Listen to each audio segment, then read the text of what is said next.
අයිබෝන් මම එතකොට අද කතා කරන්න හදන්නේ උසස් පෙළ තොරතුරු හා සංනිවේදන තාක්ෂණය විෂයේ දෙවෙනි පේපර් එකට.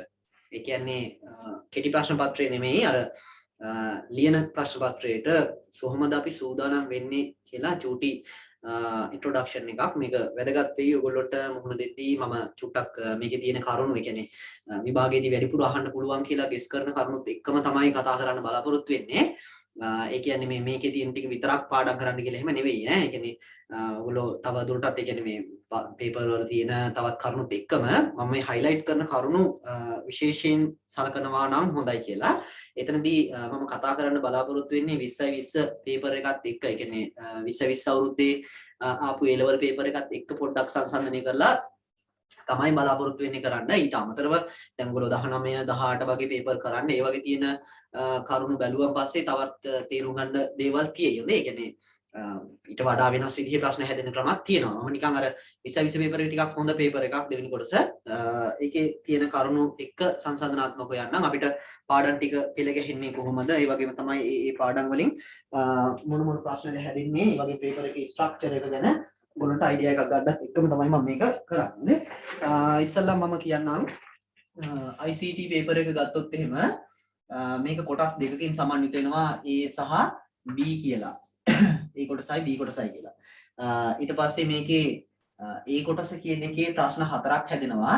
1 2 3 4 කියලා. ඒ වගේම තමයි මේවා අනිවාර්යයි.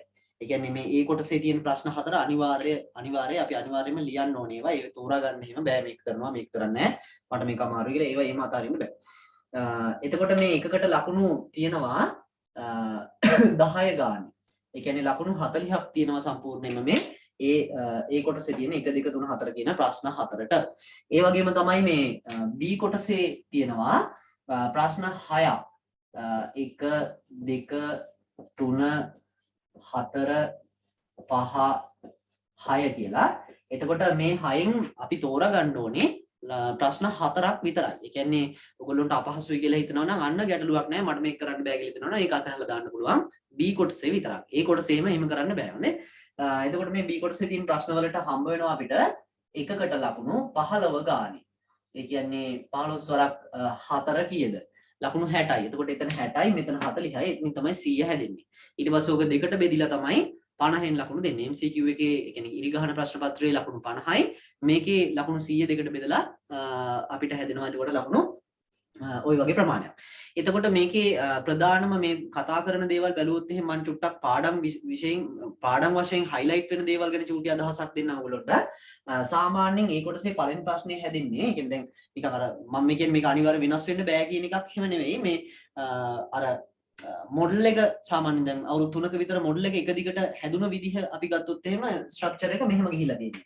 සාමාන්‍යයෙන් මේ පළවෙනි ප්‍රශ්නේ HTML ඊට පස්සේ CSS ඊට පස්සේ PHP ඔන්න ඔය ලැන්ග්වේජස් වල ඒ කියන්නේ වෙබ් ඩෙවලොපින් පැත්තට අදාළ කරන HTML ඊට පස්සේ CSS ඊට පස්සේ PHP කියන දේවල් ගැන තමයි වැඩිපුරම අවධානය යොමු කරලා එහෙම නැත්නම් වැඩිපුරම අපෙන් අහලා තියෙන්නේ.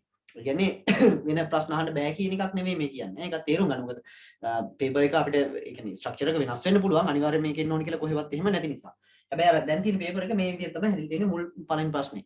ඒ වගේම තමයි අපිට මේ දෙවෙනි ප්‍රශ්න පත්‍රය ගත්තොත් එහෙම මේ ස්ට්‍රක්චර් එකේ දෙවෙනි කොටස ගත්තොත් එහෙම ඔයගොල්ලන්ට තේරුම්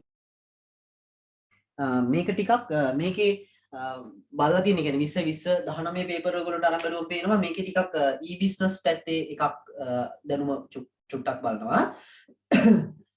ඒ කියන්නේ e-ව්‍යාපාර කියලා අපි දන්නවා 13 වෙනි 12 වෙනි පාඩම තියෙන සිලබස් එකේ ඒකෙන් අහන්න ඉඩ කඩ තියෙනවා. ඒ වගේම තමයි ඊළඟට මේකේ වැඩිපුර ටිකක් අවධානය දීලා තියෙනවා Python වලට. දැන් මේ පේපර් එක ළමයි මේ ඒ කොටස ඒවා පේපර් එක ලියලා පේපර් එකේමනේ දෙන්නේ. ඒක කොලේක නෙවෙයිනේ ලියන්නේ. ඒ නිසා ගොඩක් වෙලාවට මේක පේපර් එකේ ලියන එකක් එන්නේ. ඒ කියන්නේ හිස් තැන් පුරවන්න. එහෙම නැත්නම් ඒගොල්ලෝ දැන් මේ e-business එකේ නම් ඒගොල්ලෝ වචන ටිකක් දීලා මේ මොකක් හරි දිග වාක්‍යයක් වගේ එකක් ලියලා ඒකේ අපිට අවශ්‍ය අර මොනවාද මේ දීලා තියෙන වරහන් ඇතුලේ දීලා තියෙන තොරතුරු වලින් මෙතෙන්ට අදාළ වෙන්නේ මොකද්ද වගේ එකක් ලියන්න තියෙන්නේ. මම චුට්ටක් ප්‍රශ්න පැහැදිලි කරන් යන්නම් මේක ඉවරට. හරිද?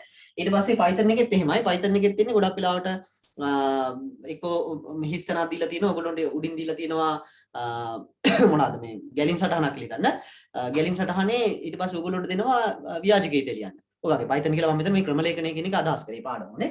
ඊට පස්සේ තුන්වෙනි පාඩම ගත්තොත් එහෙම තුන්වෙනි පාඩමෙත් අපිට ටිකක් මික්ස් එකක් තියෙන්නේ. තුන්වෙනි පාඩමේ සාමාන්‍යයෙන් පළවෙනි පාඩම ඒ කියන්නේ අර තොරතුරු තාක්ෂණය හඳුනා ගැනීම කියන පාඩමෙන් මොකක් හරි එකක් අහන්න පුළුවන් ඔය වලාකුළු පරිගණනය ඊට පස්සේ මහා දත්ත වගේ දේවල් ඒවා තියරි ඉතින් ඒවා ඔයගොල්ලෝ මේ වෙලාවේ පාඩම් කරලා තියෙන්න ඕනේ ඒවා මොකද විභාගයකට මුහුණ දෙද්දී අර මම මේ ඔයගොල්ලන්ට උගන්නන්න නෙවෙයිනේ උත්සාහ කරන්නේ මේ කියන්නේ ඔයගොල්ලන්ට විභාගයට මුහුණ දෙන්න පොඩි උදව්වක් කරන්න ගන්න. එතකොට ඒවා දැන් පාඩම් කරලා තියෙන්න ඕනේ. පළවෙනි පාඩමේ තියෙන අර පරීක්ෂණ වර්ග මතක ඇති දත්ත වළංගුතා පරීක්ෂණ ක්‍රම ඊට පස්සේ මොනවාද මේ වලාකුළු පරිගණනය කියන එක මහා දත්ත කියන එක ඊට පස්සේ අර මොකද්ද මේ තොරතුරු වල ස්වර්ණමය න්‍යාය කියන එක ඊට පස්සේ එතනින් එහාට ගත්තට පස්සේ ඔයගොල්ලන්ට මේ ඔය වගේව තමයි ප්‍රධාන වශයෙන් අපි කතා කරන්නේ එතන.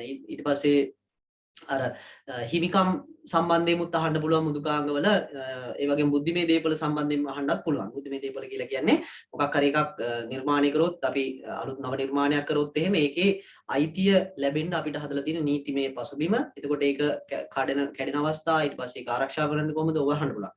ඔය රචනා චෞරත්වයේ වගේ ඒවා එහෙම ඒකෙන් මේ පාඩමේ චුට්ටක් highlight කරන්නේ පළවෙනි පාඩමේ. ඒ වගේම තමයි දෙවෙනි පාඩමෙමුත් ඒකේ අහන්න පුළුවන්. කියන්නේ පරිගණකය හඳුනාගෙන ඉතින් පරිගණක ඉතිහාසයෙන් නම් අහලා තිනවා අඩුයි මේ වෙනකොට පේපර් වල. හැබැයි අහන්න ඉඩකට තියෙනවා. මේක ලියන්නේ මොකක් හරි එකක් දෙන්න ඉඩකට තියෙනවා. පරිගණක පරම්පරාවල ඒ වගේම තමයි යුගයන් හතර ගැන චුට්ටක් බලාගෙන යන්න. තියරි සම්බන්ධයෙන් දැන් ඉතින් මම වැඩිපුර කතා කරන්නේ නැහැ. මොකද ඒවා මේ වෙනකොට පාඩම් කරලා තියෙන්න ඕනේ ඒවා නිසා.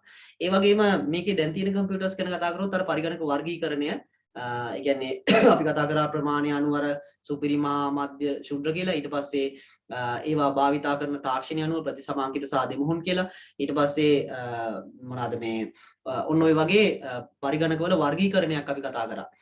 ඒ භාවිතා කිරීමේ අරමුණ අනුවත් කතා කරා වර්ගීකරණයක්. ඊට පස්සේ අපි පරිගණකයක දැන් තියෙන කොටස් ගැන ගත්තා. දැන් තියෙන වැඩ කරන පරිගණකයක් ගත්තොත් එහෙම හાર્ඩ්වෙයාර් විදිහට අපි අඳුනගත්තා ඩුඩාංග ඩුඩාංග ටික වෙනම අඳුනගත්තා ආදානුපාංග ප්‍රධානුපාංග සහ අභ්‍යන්තර ඒකක. අභ්‍යන්තර ඒකක තමයි කොටස් දෙකකට බෙදාගත්තා අපි මතක ඒකක සහ සැකසීමේ ඒකක. ඔන්න ඔය කොටස් අපිට එකතු කරලා කොහොමද මේ පරිගණකයක් ක්‍රියාත්මක වෙන්නේ කියලා කතා කරා. එතන මතක දූරාවලිය ගැන චුට්ටක් අවබෝධයෙන් යන්න මතක දූරාවලියේ මතක අපිට වර්ග බෙදා ගන්න පුළුවන් නශ්‍ය සහ නශ්‍ය නොවන මතක විදිහට ඒ වගේම තමයි ප්‍රාථමික මතක සහ ද්විතීයික මතක විදිහට බෙදන්න පුළුවන්. ඒවා අවබෝධයෙන් යන්න. හොඳේ. හරි ඊට පස්සේ ආහාර ක්‍රියාකරුන් චක්‍රය ගැන චුට්ටක් අවබෝධයෙන් යන්න. ඒ කියන්නේ ඒක වෙන්නේ කොහොමද කියලා. ඊට වගේම තමයි ඔය ෆෙච් එක්සිකියුටර් සයිකල් එකට අමතරව තව රෙජිස්ටර් වර්ග මොනවද කියලා මතක තියාගන්න යන්න. විශේෂකාරී සහ පොදුකාරී විශේෂකාරී රෙජිස්ටර් වර්ග අර MAR MB PC MAR MBR IR කියන ඒවා වර්ග මොනවද කියලා මතක තියාගෙන යන්න. ඔන්න ඕක තමයි විශේෂ අපිට highlight කරගන්න පුළුවන් දෙවෙනි පාඩම ගත්තොත් එහෙමනේ. ඊට පස්සේ මේකෙම දැන් මේ ප්‍රශ්නේ තුන්වෙනි ප්‍රශ්නේ මේක විතරක්ම නෙවෙයි අහන්නේ. සමහරලාට මේකෙන් අහන්න පුළුවන් නෙට්වර්කින් මොනවා හරි. නෙට්වර්කින් පළවෙනි පාඩමේ දෙවෙනි පාඩමේ එක ප්‍රශ්නයක් අහනවා දෙවෙනි ප්‍රශ්නේ මේ නෙට්වර්කින් පැත්තෙන් අහන්න පුළුවන්. නෙට්වර්කින් වල ඔයගොල්ලෝට මතක ඇති ජාලකරණයේ තියෙනවා දත්ත සංනිවේදනය කියලා මුල්ම කැලලා.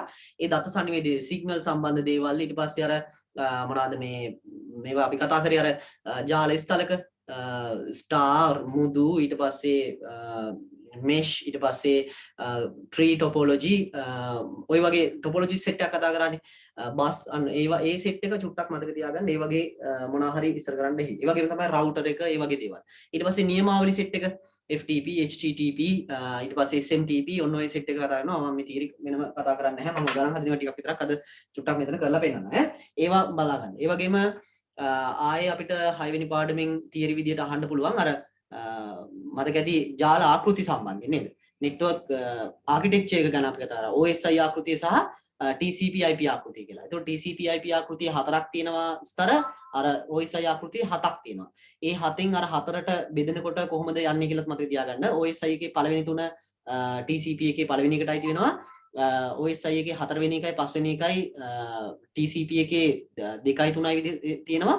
ඒ වගේම තමයි අවසානයේ දෙකම OSI එකේ අවසාන දෙකම අයිති වෙනවා TCP එකේ අවසානයකට. එහෙනම් ඔන්න ඕක මතක තියාගන්න. ඒ වගේම ඔය ස්තරවල වෙන වෙනම OSI ස්තරේ වෙන වෙනම මොනවද වෙන්නේ කියලා මතක තියාගන්න. ඔය දත්ත සංනිධානයකින් මොනවද වෙන්නේ? ඊට පස්සේ ජාලයකින් මොනවද වෙන්නේ? ඒවට අයිති උපකරණ මොනවද? ඒවා තියරි බලාගෙන ඉන්න ඕනේ. මේකේ අහන්නේ නෑ ගොඩක් වෙලාවට මේවා ප්‍රශ්නයක්. හොඳයි මේ අර මොනවද IP addressing ප්‍රශ්නයක් අහන එකක් නෑ. අහන්න ඉඩ කඩ නෑ. මොකද ඒක දෙවෙනි කොටසට අපිට මේ B කොටසට යන නිසා. ඊට පස්සේ මේකේම ළමයි තව අහන්න පුළුවන් පැත්තක් තියෙනවා. මේ networking වලට අමතරව system වලින් අහන්න පුළුවන්. පද්ධති වලින් අහන්න පුළුවන්. ඒ කියන්නේ සිස්ටම් පාඩමෙත් අර ඩයග්‍රෑම් අදින ඒවා නෙවෙයි මම නම් ටාගට් කරන්නේ.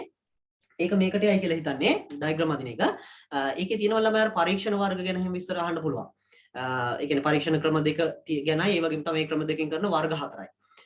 ඊට පස්සේ තියෙනවා මේ ඒ කියන්නේ කාලමනුසය ශ්වේත මනුසය වර්ග මේ ක්‍රම දෙක තියෙනවා. මේ දෙකට කරනවා ඒකක ඒකාබද්ධ පද්ධති සහ මොනවාද මේ ප්‍රතිගාහන පරීක්ෂාව. ඒ වගේම තමයි ඔය තව අහන්න පුළුවන් ස්ථාපිත කිරීමේ ක්‍රම අරාවදී ඍජු නියමු සමාන්තර කියන ස්ථාපන වර්ග මොනවාද කියන එක ගැන ඒ වගේ විස්තර අහන්න පුළුවන්. ඊට පස්සේ තව සිස්ටම් පාඩමේ අර මේවා අහන්න පුළුවන්.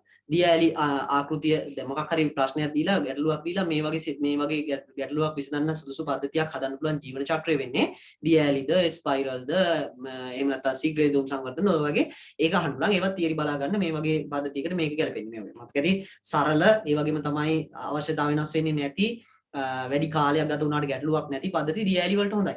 ඒ වගේම තමයි නිතර අවශ්‍යතාව වෙනස් වෙන ඒ වගේම තමයි ඒකේ මොනවාද මේ ඉතා සංකීර්ණ තීරුම් ගැනීමට අපහසු අවශ්‍යතා සියල්ල හඳුනාගෙන නැති අන්න ඒ වගේ පද්ධති වලට ස්පයිරල් ගැලපෙනවා. ඒ වගේම සීග්‍රේඩ් සංවර්ධන ආකෘතිය අපි ගැලපෙනවා කියලා කිව්වා. විශේෂයෙන්ම සංවර්ධනය කියන වැඩේට. ඒ කියන්නේ ඩෙවලොපින් කියන වැඩේට වැඩි අවධානයක් යොමු කරන්න ඕනේ සිස්ටම් වලට. එහෙනම් ඔන්නෝම අපිට සිස්ටම් වලිමුත් අහන්න පුළුවන් ඊටකට තියෙන ඒවා තමයි මම කිව්වේ. ඒ වගේම තමයි පද්ධති වලට තියෙන තර්ජනත් 6 වෙනි පාඩමේ මෙතනට තර්ජන ගැන චුට්ටක් බලාගෙන යන්න. මේ කියන්නේ තර්ජන අපි වර්ග දෙකක් කතා කරා මුදුකාංග වලින් වෙන තර්ජනයි මිනිසුන්ගේ වෙන තර්ජනයි. මුදුකාංග වලින් වෙන තර්ජන තමයි අර මොනවාද මේවා වෛරස් ඊට පස්සේ ට්‍රෝජන් වෝම්ස් ඔය වගේ සෙට් එකක් කතා කරේ ඒවා. ඒ වගේම තමයි මිනිසුන්ගේ වෙන තර්ජන තමයි හැකර්ස්ලා වර්ග තුන මොනවද කියලා එහෙම මතක තියාගන්න. ඊට පස්සේ හතරවෙනි ප්‍රශ්නේ අනිවාර්යයෙන්ම OS තමයි හැදෙන්නේ. මෙහෙයුම් පද්ධති වලින් තමයි නිර්මාණය වෙන්නේ. මම මේ විස්තර කරන්න මේ පාඩම් ටික කොහොමද ඉස්සලම මේ එන විදිය ගැන කියලා.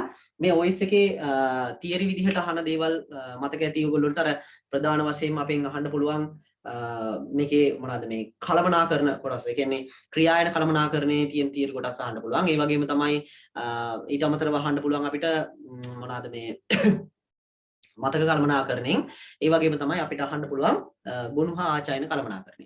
මතක කලමනාකරණයෙන් ප්‍රධාන ගාණක් හැදෙයි අනිවාර්යෙන් මේකට පිටුකරණේ ගාණක් හැදෙයි. ඊට අමතරව අර FAT වගුව සම්බන්ධයෙන් ඒකුත් දෙන්න ඉඩ ගන්න තියෙනවා. මම ඒක එක්ස්ප්ලেইন කරන්නම් මේ ස්ලයිඩ් එකකුත් ෂෙයා කරගෙන. හොඳයි. ඊට පස්සේ B කොටසේ සාමාන්‍ය මේකේ ප්‍රශ්න ටික හැදෙන විදිය අපි ගත්තොත් මේකේ ප්‍රශ්න 4ක් තෝරා ගන්න තියෙන්නේ. ඔයගොල්ලොන්ට කරන්න පුළුවන්ම ප්‍රශ්න 5ක් තෝරාගෙන යන්න. ඒ කියන්නේ 4ක් හදනවා කියන එකට 4ක්ම සිලෙක්ට් කරන් යන්න එපා. මාරු වෙන්න පුළුවන් එක එක විදිහට ප්‍රශ්න මාරුලා තිබුණේ. ඒ නිසා මේ එකක් අමාරුනොත් මොකක්වත් කරගන්න. ඒ නිසා ප්‍රශ්න 5කට අවම ලෑස්ති වෙලා යන්න. 6ම පුළුවන් නම් හොඳයි. මේකේ වෙලාව ඇති වෙයි ගොඩක් වෙලාවට මේ පේපර් එකේ ඔයගොල්ලන්ට හදන්න පුළුවන් වෙයි 5ක් මොනවත් හදන්න පුළුවන් වෙයි. එතකොට මේකේ සාමාන්‍යයෙන් මෙතන පළවෙනි ප්‍රශ්නේ හැදෙන්නේ ලොජික් ගේට් වලින්. ඒක මම විස්තර කරන්න ලොජික් ගේට් ප්‍රශ්නයක් අරගෙනම ෂෙයා කරගෙන හොඳේ. ඊට පස්සේ දෙවෙනි එක සාමාන්‍යයෙන් නෙට්වර්කින් වලින් හැදෙන්නේ. ඒ කියන්නේ ජාලකරණය සම්බන්ධයෙන් හැදෙන ප්‍රශ්නේදී ඔයගොල්ලන්ට එයි මොනවාද මේවා එකක් IP address එකක් දීලා ඒකෙන් ඔයගොල්ලන්ට උපජාල ආවරණය අරගෙන උපජාල කීයක් බෙදනවද කියලා හොයන්න උපජාල වල පරිගණක ගණන් හොයන්න ඒ වගේම තමයි ජාල පරාසය වල IP addressing ඒවට බෙදලා දෙන්න. ඊට අමතරව ජාලය රූප සටහනක් විදිහට අඳින්න දෙයි. කලබල වෙන්නේ නැතුව හොඳට රූප සටහනට එන්න ඕනේ මොනවද කියලා බලන්න. ඔගේ ප්‍රොක්සි ගැන කියයි ඊට පස්සේ ගිනි පවුර ගැන කියයි ඒවා අවශ්‍ය තැන් වලට දාන්න. ඒ වගේම තමයි ඔගේ ජාල සම්බන්ධ කරන්නේ මොන පරිගණකයකටද කියලා කියනවනේ එක ජාලයකට සම්බන්ධ කරනවා කියනවා අනිත් ඒවාත් ඒකට සම්බන්ධ කරලා අඳින්න ඕනේ. අනිවාර්යෙන් ඒක කරන්න ඕනේ. ඊට පස්සේ තව තුන්වෙනි එක අපි ගත්තොත් එහෙම තුන්වෙනි ප්‍රශ්නේ e-business මේක ගොඩක් වෙලාවට Python හරි ක්‍රමලේඛනය programming වලින් අහන්න ඉඩ කඩ තියෙනවා. programming කියලා කියන්නේ Python සහ ඒ කියන්නේ ඔක කොටස් දෙකකට බෙදේ එකක් ගැලීම් සටහනක් ඇඳලා අඳින්න හරි ඊට පස්සේ අනිත් එක තමයි මොකද කෝඩ් එකක් ලියන්නේ Python වලින් ඒකම. එහෙම නැත්නම් වෙන එකක් ඒක සම්බන්ධයෙන් අපි කතා කරලා තියෙනවා කලින් ඒ නිසා මම ලොකු විස්තරයක් කරන්න නැහැ. මොකද ඒක ඒ ගැටලුවට ගැලපෙන්න තමයි කතා කරන්න ඕනේ. නැතුව අපිට අර විස්තර කර කියන්න විදිහක් නැහැ මේකේ මෙහෙමයි වෙන්නේ කියලා. මොකද ආයි පාරක් උගන්වන්න නෙමෙයි ලෑස්ති. හතරවෙනි ප්‍රශ්නේ e-business අපි ටාගට් කරමු මාරු වෙන්න පුළුවන් මේවා හොඳේ e-business වලින් සහ අනාගත දිශානතිය මේකේ ඔයගොල්ලෝට ප්‍රධානම දේ තමයි e-business වලින් එන්නේ සාමාන්‍යයෙන් ඔයගොල්ලෝට ගාණක් මොකක් හරි ව්‍යාපාර ආයතනයක් ගැන විස්තරයක් දීලා ඒ විස්තරයට අනුව ඒකෙන් අහන්න පුළුවන් එක එක විස්තර. ඒ කියන්නේ ඒකේ ව්‍යාපාර සංවිධානයේ වර්ගය මොනවාද? මේකේ වෙන්න පුළුවන් ගනුදෙනු වර්ග මොනවාද? ඊට පස්සේ මේ ව්‍යාපාරයේ තියෙන මේ මොනවාද මේ ගෙවීම් ක්‍රම මොනවාද? ඔයගොල්ලෝ යෝජනා කරන ගෙවීම් වර්ග මොනවාද? ඒ වගේම තමයි ව්‍යාපාරයට ආදායම් ලබනවා නම් ගෙවන් මේ ඔයගොල්ලෝ යෝජනා කරන ආදායම් ආකෘති මොනවාද? අන්න ඒ වගේ. මතකයි නේද ව්‍යාපාර සංවිධාන වර්ග තුන brick PO brick PO click සහ brick and click. ඔය අනිවාර්යෙන්ම අහයි ඈ. එතන brick and click කියලා කියන්නේ හොඳට මතක තියාගන්න මේ එකෙන් අදහස් කරන්නේ මේ ව්‍යාපාරය ඔන්ලයින් උත් කරනවා නම් භෞතිකවත් වෙනදාම් කරනවා නම් අන්න ඒක තමයි brick and click කියලා කියන්නේ. ඊට පස්සේ ඔන්ලයින් විතරක්ම විකුණනවා නම් ඒක PO click ඔන්ලයින් මේ භෞතිකව විතරක් නා ව්‍යාපාර වෙන්නේ PO brick කියලා කියනවා. ඒ වගේම තමයි ඔයගේ සිදුවෙන්න පුළුවන් ගනුදෙනු වර්ග මතක ඇති අර C2C, C2B, B2B ඔන්න ඔය සෙට් එකක් අපි කතා කරේ 6ක් තිබුණානේ. ආන්න ඒවා ගනුදෙනු වර්ග කියලා කියනවා. ඊට පස්සේ අපි ගත්තොත් එහෙම මේ වගේ ගෙවීම් වර්ග මතක ඇති කරන්න පුළුවන් ආරක්ෂිත ගෙවීම් payment gateway එකක් හරහා ඊට පස්සේ ණයපත් හරපත් හරහා ඊට පස්සේ මොනවාද මේ තෙවන පාර්ශවීය ගෙවීම් මුදුකාංග හරහා නේද? ওই විදිහට අපිට තියෙනවා ගෙවීම් ක්‍රම ගොඩක්. ඒ වගේම තමයි අර cash on delivery ඒකත් ගෙවීම් ක්‍රමයක් තමයි ඈ cash on delivery ඒකත් ඔකට අදාළයි. ඒකෙන් සමහර ව්‍යාපාර වලට ඒකත් ගැලපෙන ඒවා තියෙනවා. ඒ වගේම තමයි අනාගත දිශානතිය කියන එක පැත්ත ගත්තොත් එහෙනම් මේකේ තියෙනවා AI සම්බන්ධයෙන් කතා කරන කොටස තියෙනවා. ඒ කියන්නේ කෘත්‍රිම බුද්ධිය කියලා කියන්නේ මිනිසෙක් වගේ අර බාහිර පරිසරයේ තියෙන ආදාන අරගෙන ඒ වගේ දැනුම වර්ධනය කරගෙන නිර්මාණය වන මුදුකාංග. එතකොට ඒ වගේ ඒවා එකතු කරලා හදාගත්ත අර AI වලින් නිර්මාණය කරගත්ත නියෝජිත මුදුකාංග ගැනත් අහන්න පුළුවන්. නියෝජිතය කියන්නේ කවුද? නියෝජිතය ඊට පස්සේ ඇඳලා පෙන්නන්න කියන්න පුළුවන්. මයික් එක්ස්ප්ලেইন කරන ගමන් ඔයගොල්ලෝ චුට්ටක් කරන්න. හොඳේ. ඊළඟට තියෙනවා පස්වෙනි පාඩම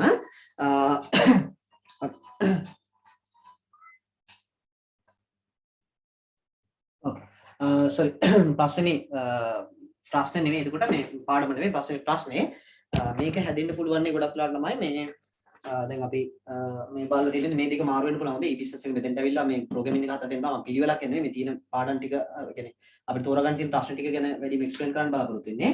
එතකොට මේක ER එක එහෙම නැත්නම් databases පාඩමෙන් තමයි ගොඩක් වෙලාවට තවත් ප්‍රශ්නයක් මෙතන හැදෙන්නේ. මේකේ මතක තියාගන්න මේ database වලින් හැදෙන ප්‍රශ්නේ ER එකක් ඇඳලා ඒකෙන් ඔයගොල්ලන්ට දෙන්න පුළුවන් ඊට පස්සේ රිලේෂනල් ස්කීමා ලියන්න. ඒ කියන්නේ අර වගුවේ නම ලියලා වගුවට දාන වරහන් ඇතුලේ දාන උපලක්ෂණ ටික දාන්න විදිහ එකක් දෙන්න පුළුවන්. එහෙම නැතිනම් මේකේ දෙන්න පුළුවන් ළමයි තවත් අවස්ථාවක් තමයි ප්‍රමත කියන්නේ මේකේ කොටස් දෙකක් විදිහට යන්නේ ඔයගොල්ලෝ දන්නවා එක database එහෙම නැත්නම් මේ අර database එක ප්‍රමතකරණයට ලක් කරන විදිය normalize කරන විදිය දෙන්න පුළුවන්. එතකොට ඔයගොල්ලෝ ගොඩක් වෙලාවට වගුවක් දීලා ඒ වගුව තියෙන්නේ මොන ප්‍රමතකරණයේද කියලා අහන්න පුළුවන්. ඒ වගේම මෙතනින් එහාට ප්‍රමතකරණයට ලක් කරාට පස්සේ හැදෙන relational schema ලියන්න පුළුවන්. ඒ වගේම තමයි SQL query එකක් ලියන්න කියන්න පුළුවන්. මේකේ data ටිකක් අරගෙන පෙන්නන්න කියලා ඔන්න ඔය වගේ ප්‍රශ්නයක් හැදෙන්න පුළුවන්. ඒ වගේම මෙතන ප්‍රශ්නේ අනිවාර්යයෙන්ම පද්ධති පාඩමෙන් කියලා අපි දන්නවා. නිර්මාණය වෙන්නේ පද්ධතිවලදී ඔයගොල්ලෝ අනිවාර්යයෙන්ම දැනගන්න මේක ගොඩක් වෙලාට හිස්තැන් පුරවන එකක් තමයි එන්නේ. මොකද මම කියලා තියෙනවා පද්ධතියක ඔය DFD එක අදින්න කිව්වොත් එහෙම ළමයි එක එක විදිහට අදින්න පුළුවන් නිසා ගොඩක් වෙලාට ඒක එන්නේ මේ හිස්තැන් පුරවන එකක් විදිහට. ඒකේ හිස්තැන් පුරවන එකේ ඔයගොල්ලන්ට මේ DFD level 0 සහ level 1 දෙකම මතක තියාගෙන යන්න අනිවාර්යයෙන්ම මේක එනවම තමයි. එතකොට මෙතනින් කැමති ප්‍රශ්න 4ක් තෝරගන්න පුළුවන්. logic gate එක වගේ ඒවා ලේසි ඒවා අනිවාර්යයෙන්ම කරන්න. ඒ වගේම පද්ධතියකත් අනිවාර්යයෙන්ම කරන්න. ඊට පස්සේ ඊට අමතරව තව පාඩම් දෙකක් තෝරගන්න. නෙට්වර්කින් එකත් ලේසි, මේකත් ලේසි. ප්‍රෝග්‍රෑමින් එකත් සමහර ළමයි ඉන්නවා ප්‍රෝග්‍රෑමින් ලේසියයි, සමහර අය ඉන්නේ ප්‍රෝග්‍රෑම් ටිකක් අපහසුයි වගේ නම් ඒක අතහැරලා කමක් නැහැ. ඊටු මේ පහට ලෑස්ති වෙලා යන්න. කොහොම හරි කමක් නැහැ. මේ අනිවාර්යෙන් ප්‍රශ්න ටිකට මුහුණ දෙන්න. මේ තමයි පේපර් එකේ ස්ට්‍රක්චර් එක. ඒකට මේ හතර අනිවාර්යයි. මේ හයෙන් හතරක් අපිට කරන්න පුළුවන්, දෙකක් අතහරින්න තියෙන්නේ. මම එතකොට මේකේ පැහැදිලි කරන්න විශේෂයෙන් වෙන්න පුළුවන් ඒවා මොනවාද කියලා චූටි පොඩි අදහසක් එක්ක ඔයගොල්ලන්ට නෝට් එකත් එක්කම ෂෙයා කරනවා. මම ඉස්සල්ලාම මේ මෙන්න මේ ප්‍රශ්නේ. ඒ කියන්නේ ඒ කොටසේ තියෙන මේ එකේ සිට 4 දක්වා තියෙන ප්‍රශ්න ටිකට අදාළව මොන වගේ දේවල්ද හැදෙන්න පුළුවන් කියලා චුට්ටක් කතා කරමු. ඉස්සල්ලාම අපි බලමු පළවෙනි ප්‍රශ්නේ. ඒ කියන්නේ ඒ කොටසේ තියෙන පළවෙනි ප්‍රශ්නේ මේ HTML, CSS සහ PHP කතා කරන ප්‍රශ්නෙට මොන වගේ දේවල්ද එන්න පුළුවන් කියලා. මම නෝට් එක දාගෙනම කතා කරනවා. හොඳේ. ඔව් එතකොට ඒකේ ඔය ඒ කොටසේ තියෙන පළවෙනි ප්‍රශ්නෙට එනවා ඔයගොල්ලෝට HTML CSS සහ මොනවාද මේ PHP වලින් අහන්න පුළුවන්. එතන අපිට HTML වලදී විශේෂයෙන්ම හිස්තැන් පුරවන එකක් ඒ ඔයගොල්ලන්ට. ඒකෙදි HTML වල මතක ඇති අර අපිට ඉන්පුට් කරන්න පුළුවන් දේවල් ටික. ඒ කියන්නේ විශේෂයෙන්ම මේ මොනවාද මේ ඉස්සලම මාතෘකා ඊට පස්සේ පැරග්‍රාෆ් ඒ කියන්නේ p tag එක h1 h2 h3 ඒ tag ටික ඊට පස්සේ link එකක් ඇතුළත් කරන විදිය ඊට පස්සේ list ගත්තොත් එහෙම order list unorder list සහ description list තියෙනවා ඊට පස්සේ වගුවක් ඇතුළත් කරන විදිය තියෙන්න පුළුවන් ඒකේ වගුවේ col span සහ row span කියන ඒවා ගැන හොඳට බලාගෙන යන්න ඒ වගේ අහන්න පුළුවන් ඊට පස්සේ තව මේ මොනවාද මේ තවත් ඇතුළත් කිරීම විදිහට මේ ඉමේජ් එකක් ඇතුළත් කරන එහෙම නැත්නම් පින්තූරයක් ඇතුළත් කරන්නේ කොහොමද කියන එක ගැන බලන්න පුළුවන්. ඕ වගේ ඒවා ඒ කියන්නේ අර අපි ඇතුළත් කරන ඒවා සෙට් එකම බලාගෙන යන්න. ඊට අමතරව HTML වල ෆෝම් එකක්. ඒ කියන්නේ මතක ඇති අපි අර ෆෝම් එකකට data input කරන්න කතා කරා. අන්න ඒ වගේ එකකුත් එන්න පුළුවන්. හොඳ ඒ ෆෝම් වල elements වර්ග අපි කීපයක් කතා කරා අර text box ඊට පස්සේ passwords ඊට පස්සේ check box දාන විදිහ ඊට පස්සේ මොනවාද අර මේවා මේ බටන් රේඩියෝ බටන්ස් දාන විදිහ ඊට පස්සේ සබ්මිට් සහ රීසෙට් දාන විදිහ ඒ වගේ මේ ෆෝම් එක අපි අර ඇක්ෂන් කියලා එකකින් යවනවා PHP කෝඩ් එකකට ඒක ඒ කොටස ඊට පස්සේ ඔන්නවත් HTML වලට අදාළව ෆෝම් එකක විස්තර විදිහට අහන්න පුළුවන් ඊට පස්සේ තව තියෙනවා CSS වල ගත්තොත් එහෙම CSS අපි දන්නවා ඇතුළත් කරන ආකාර එහෙම නැත්නම් CSS ලියන ආකාර තුනයි inline කියලා කියනවා අපි අර tag එක ඇතුළෙම style සමානයි කියලා අර උඩුකමා දෙකක් අස්සේ style ටික ලියලා දානවට. ඒක මතක තියාගන්න ලියන්නේ කොහොමද කියලා inline එකක්. ඒ වගේම තමයි internal කියලා කියන්නේ අපි අර style කියලා tag දෙකක් ඇතුලේ head එක ඇතුලේ style කියලා tag දෙකක් ලියලා ඒක ඇතුලේ style ටික ලියන විදිය. ඊට පස්සේ external කියලා කියන්නේ බාහිර විලාස. එහෙම නැත්නම් ඒක වෙනම ලියන්නේ ඒකේ style කියලා හැම tag මොකුත් ලියන්නේ නැහැ. නිකම් style ටික විතරයි ලියන්නේ. paragraph එකක් නම් paragraph p කියලා දැම්මා. සඟල වරහන් දැම්මා. වෙන්න මොනවද colors වැටෙන්න මොනවද කියලා ඒ දාගෙන කියන. එතකොට ඒවා මතක තියාගන්න ඔය ලියන ක්‍රම තුන. එතන දැන් එකම tag එකකට හිතන්නකෝ style තුනම ලියලා තිබ්බා කියලා.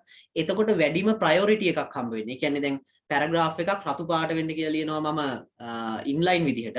ඊට පස්සේ internal විදිහට ලියනවා කහ පාට වෙන්න කියලා. ඊට පස්සේ external විදිහට ලියනවා කොළ පාට වෙන්න කියලා. ඔතන වැඩ කරන්නේ ළමයි රතු පාට එක. ඒ කියන්නේ inline තමයි ප්‍රමුඛතාවයේ වැඩිම තියෙන්නේ. inline එකක් හිටියේ නැත්තම් වැඩ කරන්නේ මොකද්ද? inline හිටියේ නැත්තම් වැඩ කරන්නේ external එක. external එකක් හිටියේ නැත්තම් තමයි අපි වැඩ කරන්නේ මොකද්ද? internal එක. එහෙනම් ඔන්න ඔය විදිහට අපිට tag වලට එහෙම නැත්නම් මේ උසුලන වලට මේ නැත්නම් උසුලන ඇතුලේ ලියන ක්‍රමය කියනවා අපි inline කියලා. ඒ වගේම තමයි අර head එක ඇතුලේ style කියලා tag එකක් ඇතුලේ ලියන එක අපි කියනවා internal කියලා. අභ්‍යන්තරික කියලා කියනවා. ඒ වගේම බාහිර කියලා කියනවා පිටින් අර වෙනම sheet එකක ලියන එක. ඒ වගේම තමයි මේ ලියන ඒවා tag වලට නැත්නම් අර උසුලන වලට අවශෝෂණය කරන්න පුළුවන් ක්‍රම හතරක් තියෙනවා. ඒ කියන්නේ inline ඒවා නෙවෙයි දැන් inline ඒවා කෙලින් මේ tag එක ඇතුලෙන් ලියන්නේ. ඒකයි අවශෝෂණය කරන්න දෙයක් නැහැ. මේ tag එකේ තියෙන මේ elements එකට ඒ element එකට කෙලින් මේක අවශෝෂණය වෙනවා. හැබැයි දැන් අපි අර internal හරි external හරි විදියට ලිව්වම ඔය style ටික අපිට උසුලන වලට අවශෝෂණය කරන්න පුළුවන් ක්‍රම හතරක් තියෙනවා. එකක් තමයි element ක්‍රමය කියලා කියන්නේ. element ක්‍රමය කියලා කියන්නේ අදාළ element ඒ කියන්නේ උසුලනේ නම ලියලා ඒකට ඒ tag ඒ කියන්නේ ඒ මේවා ටික ඒකට දාන්න කියලා දාන්නේ. ඒ වගේම තමයි දෙවෙනි එක අපි කතා කරනවා මේ class කියලා. class කියන්නේ dot එකක් තියලා මොකක් හරි වචනයක් ලියලා ඒකට සඟල වරහන් දාලා ඒක ඇතුළේ තමයි ලියන්නේ වෙන්න ඕනේ මේවා. මේ මොනවාද මේ විලාස ටික. එතකොට ඒ විලාස ටික ඇතුළත් වෙන්නේ අපි අවශ්‍ය උසුලනට ගිහිලා class සමානයි කියලා අර dot එකත් එක්ක ලියපු නම ලියන්න ඕනේ. එතකොට තමයි ඒක වැඩ කරන්නේ. ඒ වගේම තමයි ID කියන ක්‍රමයේදී අර උසුලන ලියන තැන ඒ කියන්නේ internal එකේ හරි external එකේ හරි ලියන්නේ hash ලකුණු දාලා මොකක් හරි වචනයක් ලියලා සඟල වරහන් දාලා එන්න ඕනි ස්ටයිල් ටික ලියනවා. ඊට පස්සේ ඒවා අවශෝෂණය කරන්න යන tag වලට ඒ අවශ්‍ය tag එකට ගිහිල්ලා ID සමානයි කියලා උඩුකමා දෙකක් අස්සේ ලියනවා අර hash ලකුණත් එක්ක ලියපු නම. එතකොට එතන තියෙනවා මේකට අවශෝෂණය වෙනවා. අවශ්‍ය tag වලට ඒක දාගන්න බෑ. ඊළඟ විශේෂම එක තමයි ළමයි group ක්‍රමය නැත්නම් කාණ්ඩ ක්‍රමය. මේ කාණ්ඩ ක්‍රමයේදී මට h1 h2 කියන දෙකටම එකම කලර් එක දාන්න ඕනේ නම් paragraph එකේ font size එකකුයි ඊට පස්සේ තව මොකක් හරි div එකක් ඇතුලේ තියෙන මොනවා හරි වචන ටික එකම වගේ font size දාන්න ඕන. අන්න ඒ වගේ ඒවා එතකොට අවශෝෂණය කරනවා. ඔක්කොටම එකපාරේ කියන්නේ h1, p, h2, ඔහොම කමා දාලා ඒ ටික ලියලා ඊට පස්සේ සඟල වරහන දාලා දානවා වෙන්න ඕන දේවල් ටික. ඒ වගේම තමයි ඔය තියෙන උසුලන ඔක්කොටම එකම ස්ටයිල් එකක් දාන්න ඕන. කෙලින්ම අපිට ඒකට දාන්න පුළුවන් මොකද්ද? තරු ලකුණ දාලා සරල වරහණක් දාලා ඒක ඇතුලේ ලියනවා ස්ටයිල් එක. එතකොට ඔක්කොම උසුලන වලට අවශෝෂණය වෙනවා බොඩි එක ඇතුලේ තියෙන ඒ දාන ස්ටයිල් ටික. ඒ කියන්නේ ගොඩක් වෙලාවට ඔය මාජින් එකක් වගේ හදාගන්න ඒවා සාමාන්‍යයෙන් එහෙම දාගන්න පුළුවන්. නැතුව අර මුළු වෙබ් එකම එක වගේ තියෙන්න ඕන මොනවා හරි තියෙනවා නම් ඒව තමයි ඒකට ඇතුළත් කරන්නේ. හරි. පැහැදිලිය තියෙනම් HTML සහ CSS සම්බන්ධයෙන්. ඊළඟට ළමයි PHP වලින් එන්න පුළුවන්නේ. PHP වල database එකත් එක්ක connection එකක් හදන්න එන්න පුළුවන්. ඒ හදන connection එකට ඊට පස්සේ data input කරන්න එන්න පුළුවන්. ඒ කියන්නේ හදන connection එකේ තියෙන මේ වේකට. හොඳයි මේ data input කරන්න එන්න පුළුවන් ඒ database එකට. මම ඒක tut එකේම තියෙන එකම පෙන්නන්නම්. මොකද නැත්තම් ඔක චුට්ටක් ඔයගොල්ලොන්ට අපහසුයි තේරුම් ගන්න මම නිකන් වචනින් විස්තර කරොත් එහෙම. මතක නැති අය ඉන්නවා නම් මේවා ඉතින් බලා ගන්න. හොඳේ පාඩම් නැති අයට කරන්න දෙයක් නැහැ. මම මේ කියන්නේ පාඩම් කරලා ඉන්න කෙනෙක්ට highlight කරන දෙයක් විතරයි. නැතුව මේ ආපහු පාරක් උගන්වනවා නෙවෙයි මේ. උගන්වනවා නම් මෙහෙම නෙවෙන්නේ විස්තර කරලා ඒක කියන්නවා. එතකොට මේ PHP භාෂාවේ variables එහෙම ලියන ඒවා හරියට මතක තියාගන්න අර ඩොලර් මාක් එක දාලා variable එකකින් නම ලියන්නේ. ඒ වගේම තමයි මේ PHP වල looping එහෙමත් පාවිච්චි කරන්න පුළුවන්. ඒවා මේකට අදාළ නැති වුණාට ඒවත් පාවිච්චි කරන්න පුළුවන්. කොයිදී හරි එහෙම දැක්කොත් හරි ඒවා එතකොට මතක තියාගන්න. හරි මම ෂෙයා කරන්න.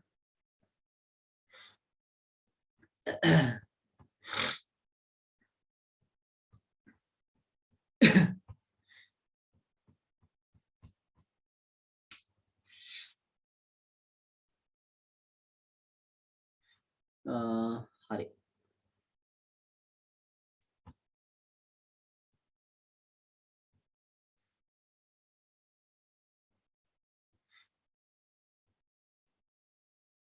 right බලගන්න මෙන්න තියෙනවා PHP කෝඩ් එකක් එතකොට මේකේ බලන්න මෙන්න PHP කෝඩ් එකක් මේ database එකට connect කරන එකක් එක්කම ඒ වගේම data insert කරන එකක් තමයි තියෙන්නේ. මෙතන බලන්න මේ PHP කියලා ආරම්භයේ තියෙනවා. ඒ වගේම තමයි මෙතන අවසානයේ මෙන්න මේ ලකුණ තියෙනවා. ওই දෙක අනිවාර්යයෙන්ම තියෙන්න ඕන. ඔයගොල්ලෝ හදන එකෙත් කෝඩ් එකේ හිස්තැන් හැම තිබුණොත් මේව පුරවන්න. ඒ වගේම මෙතන බලන්නකෝ මේ server name කියන්නේ variable එකක්, user name කියන්නේ variable එකක්, password කියන්නේ variable එකක්, db name කියන්නේ variable එකක්. ඒ variable හතර ලියලා අපි මොකද කරලා තියෙන්නේ? ඒවට data ටිකක් දාගෙන තියෙනවා. local host, user name, මෙතන password එක empty දාලා තියෙනවා. මම ඕනනම් password එක මෙහෙම මොකක් හරි code එකක් ගහන්නම්. ඊට පස්සේ මෙතන දාලා තියෙනවා school කියලා database එකේ නම. දැන් ළමයි මේ තමයි connection එක හදාගන්න යන server එකයි ඒ server එකේ user name password එකයි ඒ වගේම තමයි එයාගේ ඒ user name password ගහලා log වුණාට පස්සේ හම්බ වෙන database වලින් අපි data දාන්න යන database එක. හරිද? ඒ කියන්නේ server එකක් ඇතුළේ database ගොඩක් තියෙන්න පුළුවන්. ඉතින් අපි data දාන්න යන්නේ මේ school කියන database එකට. දැන් ළමයි මේ variable මෙතන දාන්න අත්‍යවශ්‍ය නැහැ. කාට හරි ඕන නම් මෙතන මේ local host කියන එක මෙතනින් copy කරගෙන ගිහිල්ලා මෙතන දාගන්න පුළුවන්. කිසිම අවුලක් නැහැ. හොඳේ. ඔහොම දාන්න පුළුවන්. මේ ඩොලර් ලකුණ ඕනේ නැහැ. ඒක තියන්න ඕනේ නැහැ. එතකොට ඒ වගේම තමයි මෙතන මේ user name එක තියෙන user name කියලාම නම් ඒ user name එක මෙතන දාගන්න පුළුවන්. කිසිම ගැටලුවක් නැහැ. ඒ වගේම තමයි මේ password එකත් අපිට මෙතනින් අරන් ගිහිල්ලා මෙතන password එක input කරන තැනට මේ විදිහට දාගන්න පුළුවන්. ඒ වගේම database එකේ නමත් අපිට මෙතනින් අරන් ගිහිල්ලා මේ තියෙන තැනටම input කරගන්න පුළුවන්. ඒ ඔක්කොම මේ මෙහෙම කමා දෙකක් ASCII තමයි දාන්නේ හරි. බලන්නකෝ මේක අර variable වලට දාලා දාපු dataම නේද ළමයි මෙතෙන්ට variable ටික වැටුණාන් පස්සේ වෙන්නේ. එහෙනම් මේකම තමයි මේ වෙන්නේ. මේ බලන්න මේ ටික අයින් කළා දැම්මත් ඒකම තමයි වෙලා තියෙන්නේ. $con කියලා අපි මේකක් හදාගෙන තියෙනවා මේ variable එකක්. ඒකට call කරලා තියෙනවා mysqli connect කියලා. mysql connect mysql i connect කියලා තිබ්බත් හරි මේක. mysql connect කියලා එකක් function එකකට කතා කරලා ඒකට මෙන්න මේ data ටික දාගෙන ගිහින් තියෙනවා. ඒ කියන්නේ මේ mysql connect කියන function එකෙන් වෙන්නේ database එකයි අපි හදලා තියෙන web app එකයි දෙක connect කරන එක. එතකොට මෙතන ඊළඟට තියෙනවා මේ ඒක හරිද කියලා බලන එක මේ තියෙන්නේ. ඒ කියන්නේ මේ ලියපු connection code එක වැඩ කරනවාද කියලා. වැඩ කරනවා නම් මොකද කරන්නේ? connected successfully කියලා වැටෙනවා. මේ තියෙන්නේ echo කරනවා connected successfully කියලා. වැඩ කරේ නැත්නම් ඒ කියන්නේ මේ $con කියන එක මේ බලන්න error වුණා නම් $con කියන එකට ඉස්සරහින් මේකක් දාලා තියෙන්නේ. වැරදුනා නම් මොකද වෙන්නේ? connection fail කියලා type print වෙනවා විතරක් නෙමෙයි connect error කියලා මේකට ගිහිලා error එක මොකද්ද කියලා පෙන්නනවා. එතකොට මේකේ ඔයගොල්ලෝ මතක තියාගන්න ඕනේ මේ කෝඩ් නම් ලියන්නේ එකක් නෑ. හැබැයි මේ මෙතනින් කතා කරන මේ connection code එක මෙහෙම නැත්නම් $con කියන variable එකේ connection එක හදන එක නිවැරදිද බලන්න තමයි මෙතනට දාන්නේ කියන එක මතක තියෙනවා. ඒ කියන්නේ මෙතන හිස් තැනක් දීලා මේක විතරක් ලියලා තියන්න පුළුවන්. මෙතන $conම වෙන්න ඕනේ නෑ. වෙන මොකක් හරි variable එකක් තිබ්බත් ඒ variable එක තමයි මෙතෙන්ට එන්න ඕනේ. ඊට පස්සේ ඊළඟට බලන්නකෝ මෙතන තියෙනවා මේ $SQL කියලා. ඒකේ මොකද වෙන්නේ? අර කනෙක්ෂන් එක හදාගෙන හරිද කියලා බලපු ඒ කනෙක්ෂන් එක තිබුණු ඒ database එකට data එකක් input කරන එක වෙයි තියෙන්නේ. ඒ වගේ මේ database එකෙන් data අරන් බලනවනම් මොකුත් නැහැ. මෙතන අර select query එකක් ලියන්න තියෙන්නේ නේද? delete කරනවා නම් delete query එකක් ලියන්න දෙන්නේ. එහෙනම් මේ SQL එකේ ලියන්නේ අර database වලදී අපි ඉගෙන ගත්ත SQL query එකක්. ඒ query එක $SQL කියලා එකට දාගෙන ඒකත් මෙතනදී බලනවා අපි මොනවා වුණා කියලාද. හරි ගියාද කියලා. එහෙම නැත්නම් ඒ code එක නිවැරදි වුණාද කියලා. මේ තියෙන්නේ ඒකනේ ඉස්සලා මේක මේ readval කියලා function එකට දාගෙන ඒකයි connection එක එකට දාගන්නවා. ඒ කියන්නේ connection එකක් තියෙන්න ඕනේ. මේ වෙලාවේ මේ SQL query එකත් අපි ලියලා තියෙනවා. මේ දෙකම හරි ගියාද කියලා බලන්න මෙන්න මෙතන මේ code එකේ තියෙන්නේ. ඒ දෙකම නිවැරදි වුණොත් තමයි මෙතන database created මෙතන database creation වෙන data inserted successfully කියලා වැටෙන්න ඕනේ. මම මෙතන ලියපෙකේ පොඩි අවුලක් තියෙන්නේ. මෙහෙම data inserted successfully. ඒ කියන්නේ data එක සාර්ථකව database එකට ඇතුළත් වුණා කියලා නේද? අවසානයේ අර open කරපු connection එක $con කියලා අපි අර password username ගහලා open කරානේ ඒක close කරනවා මෙන්න. MySQL close කියලා. මේක අනිවාර්යෙන් මතක තියාගන්න මේක ඇල්ලෙනවා මේ SQL සමානයි කියන තැනට ඔයගොල්ලන්ට වෙන මොකක් හරි එකක් ලිව්වා කියලා ඒක කලබල වෙන්න එපා. ඒක ඉතින් database query එකක් නේ ඒක අපිට 8 වෙනි පාඩමෙන් කතා කරේ. ඒ query එකක්මයි මෙතන ලියන්නේ. ඒක නිවැරදි වුණා නම් ඒක කිසිම ගැටලුවක් නැහැ. හරි නේද? ඒ වගේම ඔගේ data ටිකක් ගන්න විදිහත් මම එකක් ලියලා තිබුණා. ඒකත් පෙන්නන්නම්. මම මේ connection එකේ code එක මෙතනින් copy කරන් යන්න අතට ආපහු type කරන්න ඕනේ නැති නිසා. මේ තියෙන දත්ත ලබා ගැනීම කියන එක. select query එක. මෙතනත් අර විදිහම තමයි මේ විදිහට අර මේ මෙහෙම නිකන් පත හැලක් ලියලා මේ variable වලට data ටික දාගෙන මෙතෙන්ට ඒ variable ටික දාගත්තා වගේම තමයි මේ විදිහට කරා. මේ තියෙන්නේ මම අර ඉස්සලා කරපු විදිහ බලන්න. මෙහෙම මේක මකලා දාලා මේක දාගන්න. බලන්න connect කියලා අර data ටික මෙතන දාගන්නවා database වලින් දාන්න නේද? sorry variable වලින් දාපු ටික. එතකොට මේක connect වෙනවා. ඊට පස්සේ connect වුණා නම් මෙන්න මෙහෙම හරියද කියලා දානවා. ඊට පස්සේ බලන්නකො මෙතන $SQL එකේ මොකක්ද ලියලා තින්නේ? select name age from student. select කරන්න කියන්නේ name එක age එකයි. කියන අර ඉස්සලා insert කරා වගේ මෙතන මේ query එකක් තියෙනවා. ඊට පස්සේ ඒකයි readval කියන function එකෙන් මේ දෙක මේකට අර යවනවා මේ connection එකයි මේ අපි ලියපු query එකයි. ඊට පස්සේ ඒක හරි ඊට පස්සේ කරන වැඩේ තමයි මෙන්න මේ විදිහට මේකේ data ටික row එකෙන් row එකට අර වගුවක් හැදෙන විදිහට අපි මේ fetch කර ගන්නවා කරන්නේ. එහෙම නැත්නම් echo කරනවා අර view කරනවා data ටික. එතකොට මේකේ output එක වෙන්නේ අර select කරනවා name එකයි age එකයි කියන ටික වගුවේ තියෙන විදිහටම මෙන්න මේ code එකෙන් අපි පැහැදිලි කරලා ලියවෙනවා. පේලියෙන් පේලිය row එකෙන් row එක data ටික තියෙන විදිහ. එතකොට මේවා කටපාඩම් කරගන්න ඕනේ නැහැ මේ කෑලි එහෙමනම් මෙන්න මේක මතක තියාගන්න ඕනේ. connection එක හදනවා ඒක හරිද බලනවා query එක ලියනවා.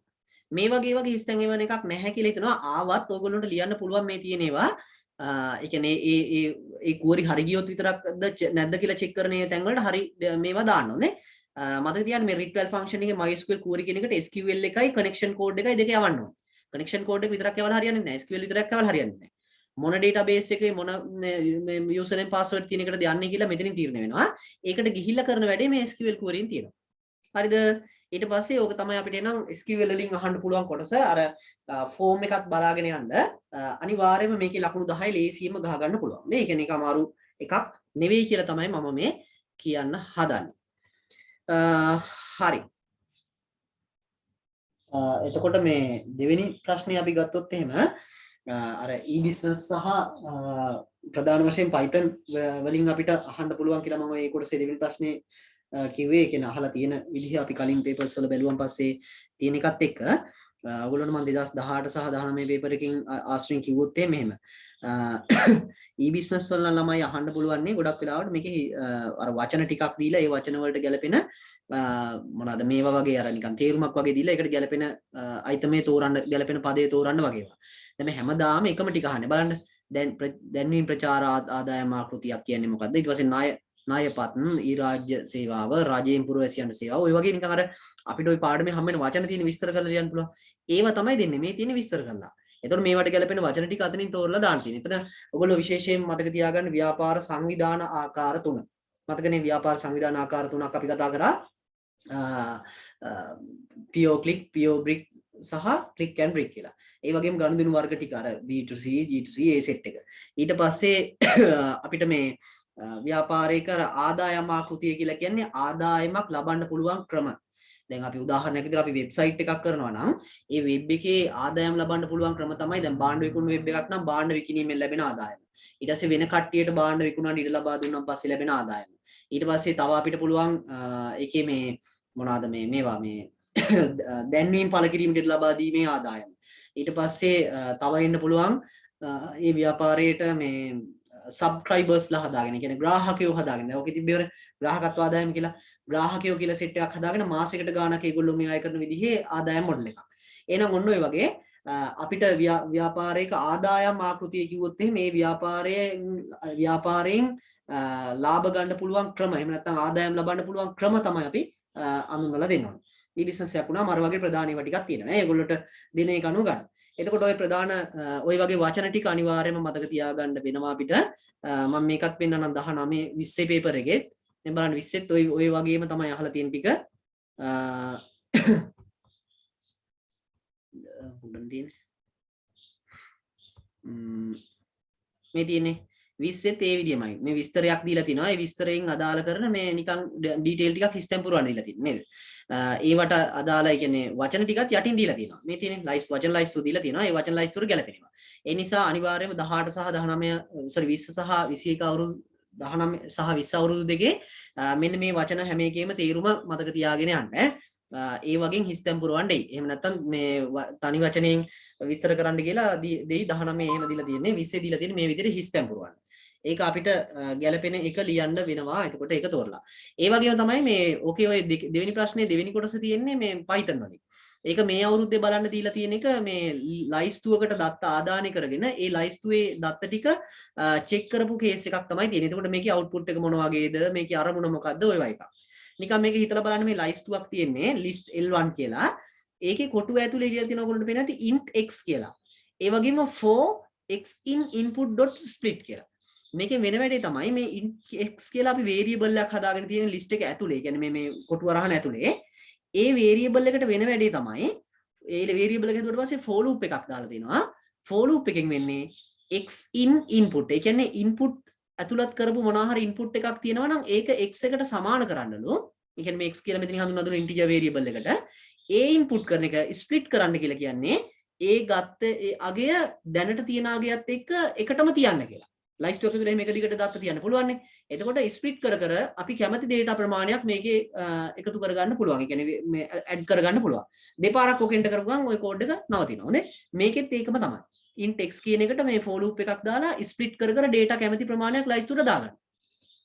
ඊට පස්සේ L3 කියන එක empty තියෙන්නේ ලයිස්තුව. මෙතන for I in L1 කිව්වම අපිට දන්නවා L1 කියන එකට අපි ඇතුළත් කරගත්ත data එකින් එක I කියන එකට පාස් කරනවා. ඒ පාස් කරන වෙලාවේ බලන්න for loop එකක් මොකද වෙන්නේ කියලා මේ for loop එක ඇතුලේ හදලා තියෙන for loop එකේ for j in L2 එකේ තියෙන data j එකට මාරු කරන්න. ඒ කියන්නේ මෙතනින් තිබුණු පළවෙනි data එක මේ i වලට මාරු වෙච්ච ගමන් L2 එකේ තියෙන පළවෙනි data එකත් j එකට මාරු වෙනවා. ඊට පස්සේ බලනවා i එක කියන දැනට ඔය අපි L1 එකකින් ගත්ත අගය j එකකින් අපි ඉස්සෙල්ලම ගත්ත අගයට සමානද කියලා. සමාන නම් මොකද කරන්නේ? සමාන නම් සහ I not in L3. ඒ කියන්නේ I කියන අගය L3 එකේ නැතිනම් L3 කියන එක දැන් empty එක නෑනේ. නැතිනම් L3 එකට append කරනවා I කියන එක. ඒ කියන්නේ L3 එකේ දැනට මොනවා හරි values තිබුණා නම් ඒකත් එක්කම අපි මේ අලුත් කරපු අතුලත් කරපු වගේ input කරගන්නවා කියලා කියන්නේ. ලයිස්තුවකට අර data ඇතුළත් කරන එක මතකයිනේ. ලයිස්තුවකට data ඇතුළත් කරන්නේ append කියන එක. append කියන එකෙන් දැනට තියෙන අගය වෙනස් නොකර තමයි ඇතුළත් කරන්නේ. එහෙනම් මේකේ වෙන්නේ ළමයි මෙතන ලයිස්තු දෙකක් ආදානය කරගන්නවා. L3 කියන ලයිස්තුවෙන් කරන්නේ L1 එකේ තියෙන data එකක් sorry මේ for loop එකෙන් වෙන්නේ L1 එකේ තියෙන data එකක් ඉස්සෙල්ලාම අරගෙන ඒකට සමාන ඒවා තියෙනවද බලනවා L2 කියන ලයිස්තුවේ. ඒක තමයි මේ දෙවෙනි loop එකෙන් කරන්නේ. L2 එකේ තියෙනවද කියලා බලනවා සමාන කර එකින් එක. එහෙම සමාන වෙන අගයක් තිබිලා ඒ අගය L3 එකට ඇතුළත් කරලා නැතිනම් ඒක ඇඩ් කරගන්නවා. එහෙනම් තේරෙන්නේ නැතිනේ loop මේ list දෙකක් අරගෙන ඒ list දෙකේ තියෙන එක සමාන අගයන් ටික L3 කියලා ලයිස්තුවකට ආදානය කිරීම තමයි මේක වෙන්නේ. ඒ වගේ මේවා වෙන රිපීට් වෙන්නෙත් නැහැ. ඒ කියන්නේ එකම data එක දෙපාරක් ඇඩ් වෙන්නෙත් නැහැ. අන්තිමට බලන්න L3 එක sort කරනවා. ලයිස්තුව හදලා ඉවර වෙලා. එතකොට මොකද වෙන්නේ? එතනින් වෙන්නේ ආරෝහණ පිළිවෙලට ලයිස්තුව හැදෙන එක. sort කරාන් පස්සේ වෙන වැඩේ ඕක තමයි. ඔය වගේ පොඩි කතාවක් ඉන්නේ. ඕක බය වෙන්න එපා. මේ ඔයගොල්ලන්ට හදා ගන්න පුළුවන් ඈ. right එතකොට ඔය ප්‍රශ්නේ ළමයි අපිට අහන්න පුළුවන් දේවල් තමයි ඔය වගේ ලයිස්තුකට data ඇතුළත් කරන හැම එකක් ගන්න පුළුවන්. ඊට පස්සේ file handling මතකනේ ෆයිල් එකට ෆයිල් ඔබ්ජෙක්ට් එකක් හදාගෙන ඒ ෆයිල් ඔබ්ජෙක්ට් එකට data අපිට write කරන්න පුළුවන් read කරන්න පුළුවන් එක තියෙනවා. ඒ වගේ එකක් එන්න පුළුවන්. ඒකත් බලා ගන්න ටියුට් එකේ ඇති හරියටම මේ ෆයිල් එක data write කරන්නේ කොහොමද read කරන්නේ කොහොමද කියලා. එච්චරම අමාරු දේවල් අහන්නේ නැහැ. හොඳේ. ඒ කියන්නේ ඒවා ලියන්න පුළුවන් ඔයගොල්ලන්ට. උත්සාහ කිරීම තමයි වැදගත් වෙන්නේ. එහෙම නැතිනම් මේ ටිකක් අපිට අපහසුයි. ඒ වගේම තමයි මේ 19 අවුරුද්දේ ඕකෙන් අහලා තියෙන. ඒ කියන්නේ ওই විනුවට අහලා තිබුණු ප්‍රශ්නේ. ඔය ලයිස්තු කතාව තියෙන්නේ 20 එකේනේ. 19 එකේ බලන්න මෙන්න මෙහෙම එකක් තියෙන්නේ. while loop එකකට data ඔහොම මේ වැඩ කරන එකක් දාලා ඒකේ output එක. ඒ කියන්නේ අපිට නිකන් guess කරන්න පුළුවන් අනිවාර්යයෙන් මේගොල්ලෝ code එක දෙනවා. දීලා ඒකේ output එක තමයි අපෙන් අහන්නේ. මොකද්ද වෙන්නේ කියලා. ඒ වගේ මේකේ අරමුණ අහන්න පුළුවන්. නිකන් ඔය රටාව එකක් නේ නිකන් සාමාන්‍යයෙන්. ඔයිට වැඩි ලොකු වෙනසක් වෙන්නේ නැහැ කියලා මම කියන්නේ. ඒ කියන්නේ මේක වෙනුවට මෙතෙන්ට මේ ඔයගොල්ලෝට කෝඩ් එකක් ලියන්න වගේ එකක් එන එකක් නැහැ. ඒගොල්ලෝ ලියන කෝඩ් එකක ප්‍රතිචාරය ඊට පස්සේ දෙන ආදාන. ඒ වගේ මතක තියාගන්න දැන් මේ වගේ ආදාන කරනවා කිව්වොත් 4 6 3 2 1 කොහොම data ප්‍රමාණයක්. මේකේ ආදාන 4ක් විතර ගන්න කලින් 3න් විතර loop එක ඉවර වෙන කොන්දේසියක් තියෙනවා නම් මතක තියාගන්න මේ ඔයගොල්ලෝ සමහරලාට ඔත්තේ සංඛ්‍යාව විතරක් හොයන එකක් තිබුණොත් මේකේ නම් 1යි නෑ ඉරට්ටේ සංඛ්‍යාවක හොයන්න තිබුණොත් එimhe 1යි 2යි 3යි 4යි කියලා 4ක් හම්බුණා කියලා දානවා. හැබැයි loop එකේ ආදාන වෙන්නේ ආදාන 3යි නම් එච්චර යන්න බෑ නේද? 4යි 6යි 3යි විතරයි යන්න පුළුවන්. එහෙනම් අනිවාර්යෙන් මතක තියාගන්න ඕක මම ඔය කියන එක ආදාන ප්‍රමාණයක් තිබුණොත් ඒ ආදාන ප්‍රමාණයට ඇත්තටම loop එක කැරගෙනවද කියලා බලන්න. ඒක ඉතා විශේෂයි. ඊට පස්සේ අපි ඊළඟට බලමු ඊළඟ ප්‍රශ්නේ ගත්තොත් එහෙම. ඒ කියන්නේ ඔය Python වලින් ඔය වයිට ලෑස්තිලා යන්න output එකක් නිර්මාණය වෙන විදිහ දාන්න. ඒ වගේම output එකක් එකපාර ගන්න එපා. මම අර කියලා ඇති වගුවක් විදිහට ගහලා වගුවේ variables ටික වාරයෙන් වාරයට කොහොමද ක්‍රියාත්මක වෙන්නේ කියලා ඒ අනුව බලන්න. ඊට පස්සේ තියෙනවා තුන්වෙනි ප්‍රශ්නය. ඒ කියන්නේ තුන්වෙනි එක හැදෙන්න networking system වලින් හරි එක හරි දෙක හරි. මම ඒක ඉස්සෙල්ලා පැහැදිලි කරන්න ඒවෙන් එන්න ඕනේ. තියෙන ප්‍රශ්න මොන වගේවද එන්න පුළුවන් කියලා කිව්වා. මම ඒක ආපහු පාරක් මෙතන පැහැදිලි කරන්නේ නැහැ. ඊළඟට වැදගත්ම එක තමයි ළමයි මේ operating system එක. operating systems වලින් ඔයගොල්ලන්ට අහන්න පුළුවන් ප්‍රශ්න තමයි එකක් මම අර ඉස්සෙල්ලා කිව්වා වගේ ක්‍රියායන කළමනාකරණයෙන් අහනවා. ක්‍රියායන කළමනාකරණේ අනිවාර්යයෙන්ම මතක තියාගන්න අර ක්‍රියායන සංක්‍රාන්ති 7 තත්ත්ව 7. ඒ වගේම තමයි ওই තත්ත්ව 7න් එකින් එකට මාරු වෙද්දී අපිට බිහි වෙන concept ටිකක් තියෙනවා සන්දර්භ සූචනය කියලා එකක් තියෙනවා අර සූදානම් තත්ත්වෙන් දාවන තත්ත්වෙට programs මාරු වෙන එක. ඒ වගේම තමයි අතුරු බිඳුම් කියලා එකක් වෙනවා ක්‍රියාත්මක වෙන ක්‍රියායනයක් අතරමැද නවත්තලා වෙනත් ක්‍රියායනයකට ඉඩ ලබා දෙන එක. ඒ වගේම තමයි ඔය අතුරු බිඳුම් වර්ග දෙකක් තියෙනවා මුදුකාංග අතුරු බිඳුම් දෘඩාංග අතුරු බිඳුම් කියලා. ඒ වගේම සන්දර්භ සූචනය. සන්දර්භ සූචනය කියලා කියන්නේ RAM එකේ ඉඳලා virtual memory එකට. ඒ කියන්නේ ප්‍රධාන මතකයේ ඉඳන් අතත්ති මතකයට වැඩසටහන් මාරු කරන එක. සන්දර්භ සූචනය. ඔන්න ඔය සංකල්ප මතක තියාගන්න ඔය සංක්‍රාන්ති සටහන අනුව. හොඳේ. ඒ කියන්නේ සූදානම් එකේ ඉඳන් මේ රැඳී සිටින ප්‍රතිහරණය සහ රැඳී සිටින එකට යන එක තමයි අර ප්‍රතිහරණය කියලා කියන්නේ. ඊට පස්සේ තව මොකද්ද මේ සන්දර්භ සූචනයේ ප්‍රතිහරණය ඔය කතන්දර ටික අනිවාර්යයෙන්ම මතක තියාගන්න ඕනේ.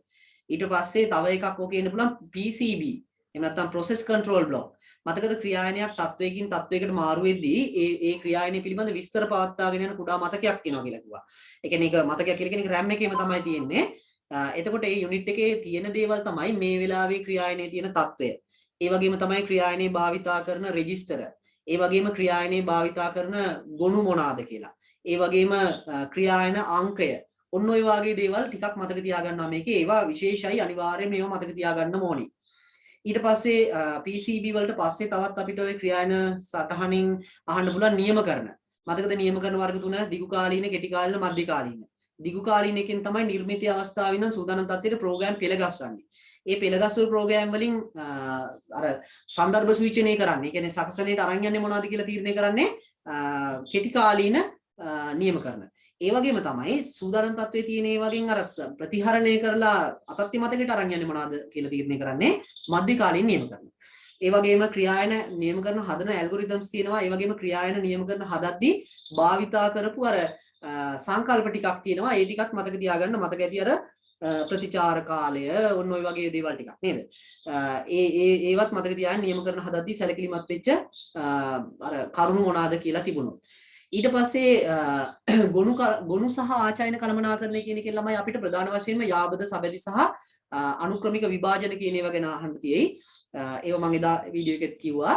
ඊට පස්සේ තව අපිට අර ගුණ පද්ධති සහ ගුණ පද්ධති දෙක අතර FAT සහ NTFS අතර වෙනස්කම් ওই දෙක පැහැදිලි කරන්න හිම වුණොත් එහෙම ඒක පුළුවන් වෙන්න ඕනේ. ඒකත් මම එදා කිව්වා මතක ඇති. ඊට පස්සේ ප්‍රධානම කතාව තමයි ළමයි එදත් අර මම කිව්ව අපි අර මේන් ගාන හදාගන්න එක. ඒ කියන්නේ මතක කළමනාකරණය කියන එක. මතක කළමනාකරණයේ තියරි අහනවා නම් ඔයගොල්ලන්ට අතත්ත්‍ය මතකය ගැන ඊට පස්සේ මොකද්ද මේ ප්‍රධාන මතකය ගැන ඔහොම අහන්න පුළුවන්. මම ඔක ගානක් එක්කම හදලා ටුක්ටක් එක්ස්ප්ලেইন කරන්නම්. ඔයගොල්ලන්ට වඩාත් පැහැදිලි වෙන්න ඕනේ.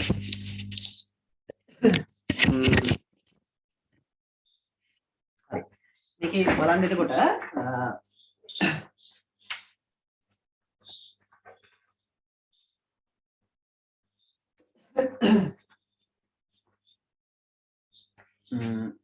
මේ ටික මකලා දාන්නම් ඉස්සෙල්ලාම ඔයගොල්ලන්ට දැන් මේවා ප්‍රශ්න වෙන අයට පැහැදිලි කිරීමක් ඕනේ. හරි. අපි දන්නවා ළමයි පරිගණකයේ මතක වර්ග දෙකක් තියෙනවා අපිට ඔය මතක කළමනාකරණය කියලා ඇතුලේ හම්බ වෙන එකක් තමයි ප්‍රධාන මතකය. ප්‍රධාන මතකය. ඒ වගේම තමයි අනිත් එක තමයි අතත්ත්‍ය මතකය. අතත්ත්‍ය මතකය. ඒ වගේම තමයි මෙන්න මේ ප්‍රධාන මතකය සහ අතත්ත්‍ය මතකය කියන මතක දෙකේ දත්ත ගබඩා කරන්න අපි පොඩි උපක්‍රමයක් යොදනවා මෙහෙම පද්ධතිය. මේක චූටි කෑලි වලට කඩා ගන්නවා අතත්ත්‍ය මතකය. ඒ වගේම තමයි මෙන්න මේ ප්‍රධාන මතකයත් කුඩා කොටස් වලට බෙදා ගන්නවා. මේ විදිහට අතත්ත්‍ය මතකයේ සහ ප්‍රධාන මතකයේ කුඩා කොටස් වලට බෙදා ගන්න එකට අපි කියනවා නමක් ළමයි පිටුකරණය කියලා. පිටුකරණය පේජිං. පිටුකරණයේදී මේ වෙන් කරගත්ත අතත්ත්‍ය මතකයේ කෑලි වලට අපි කියන්නේ පිටු කියලා. ඒ වගේම ප්‍රධාන මතකයේ මේ කෑලි වලට කියන්නේ රාමු කියලා. ඒ වගේම තමයි මේකේ දැන් අපි පිටුකරණයේදී මෙන්න මේ හදාගත්ත පිටුවක් හරි රාමුවක් හරි ගත්තොත් එහෙම මෙන්න මෙහෙම අපිට අඳුන ගන්න තියෙනවා කෑලි දෙකක් ඕකේ. පිටුවක් ගත්තත් රාමුවක් ගත්තත් මේ කෑලි දෙක තියෙනවා. පිටු හෝ රාමු අංකය තියෙනවා. ඒ වගේම තමයි විස්ථාපනය කියලා කෑල්ලක් තියෙනවා. හරිද?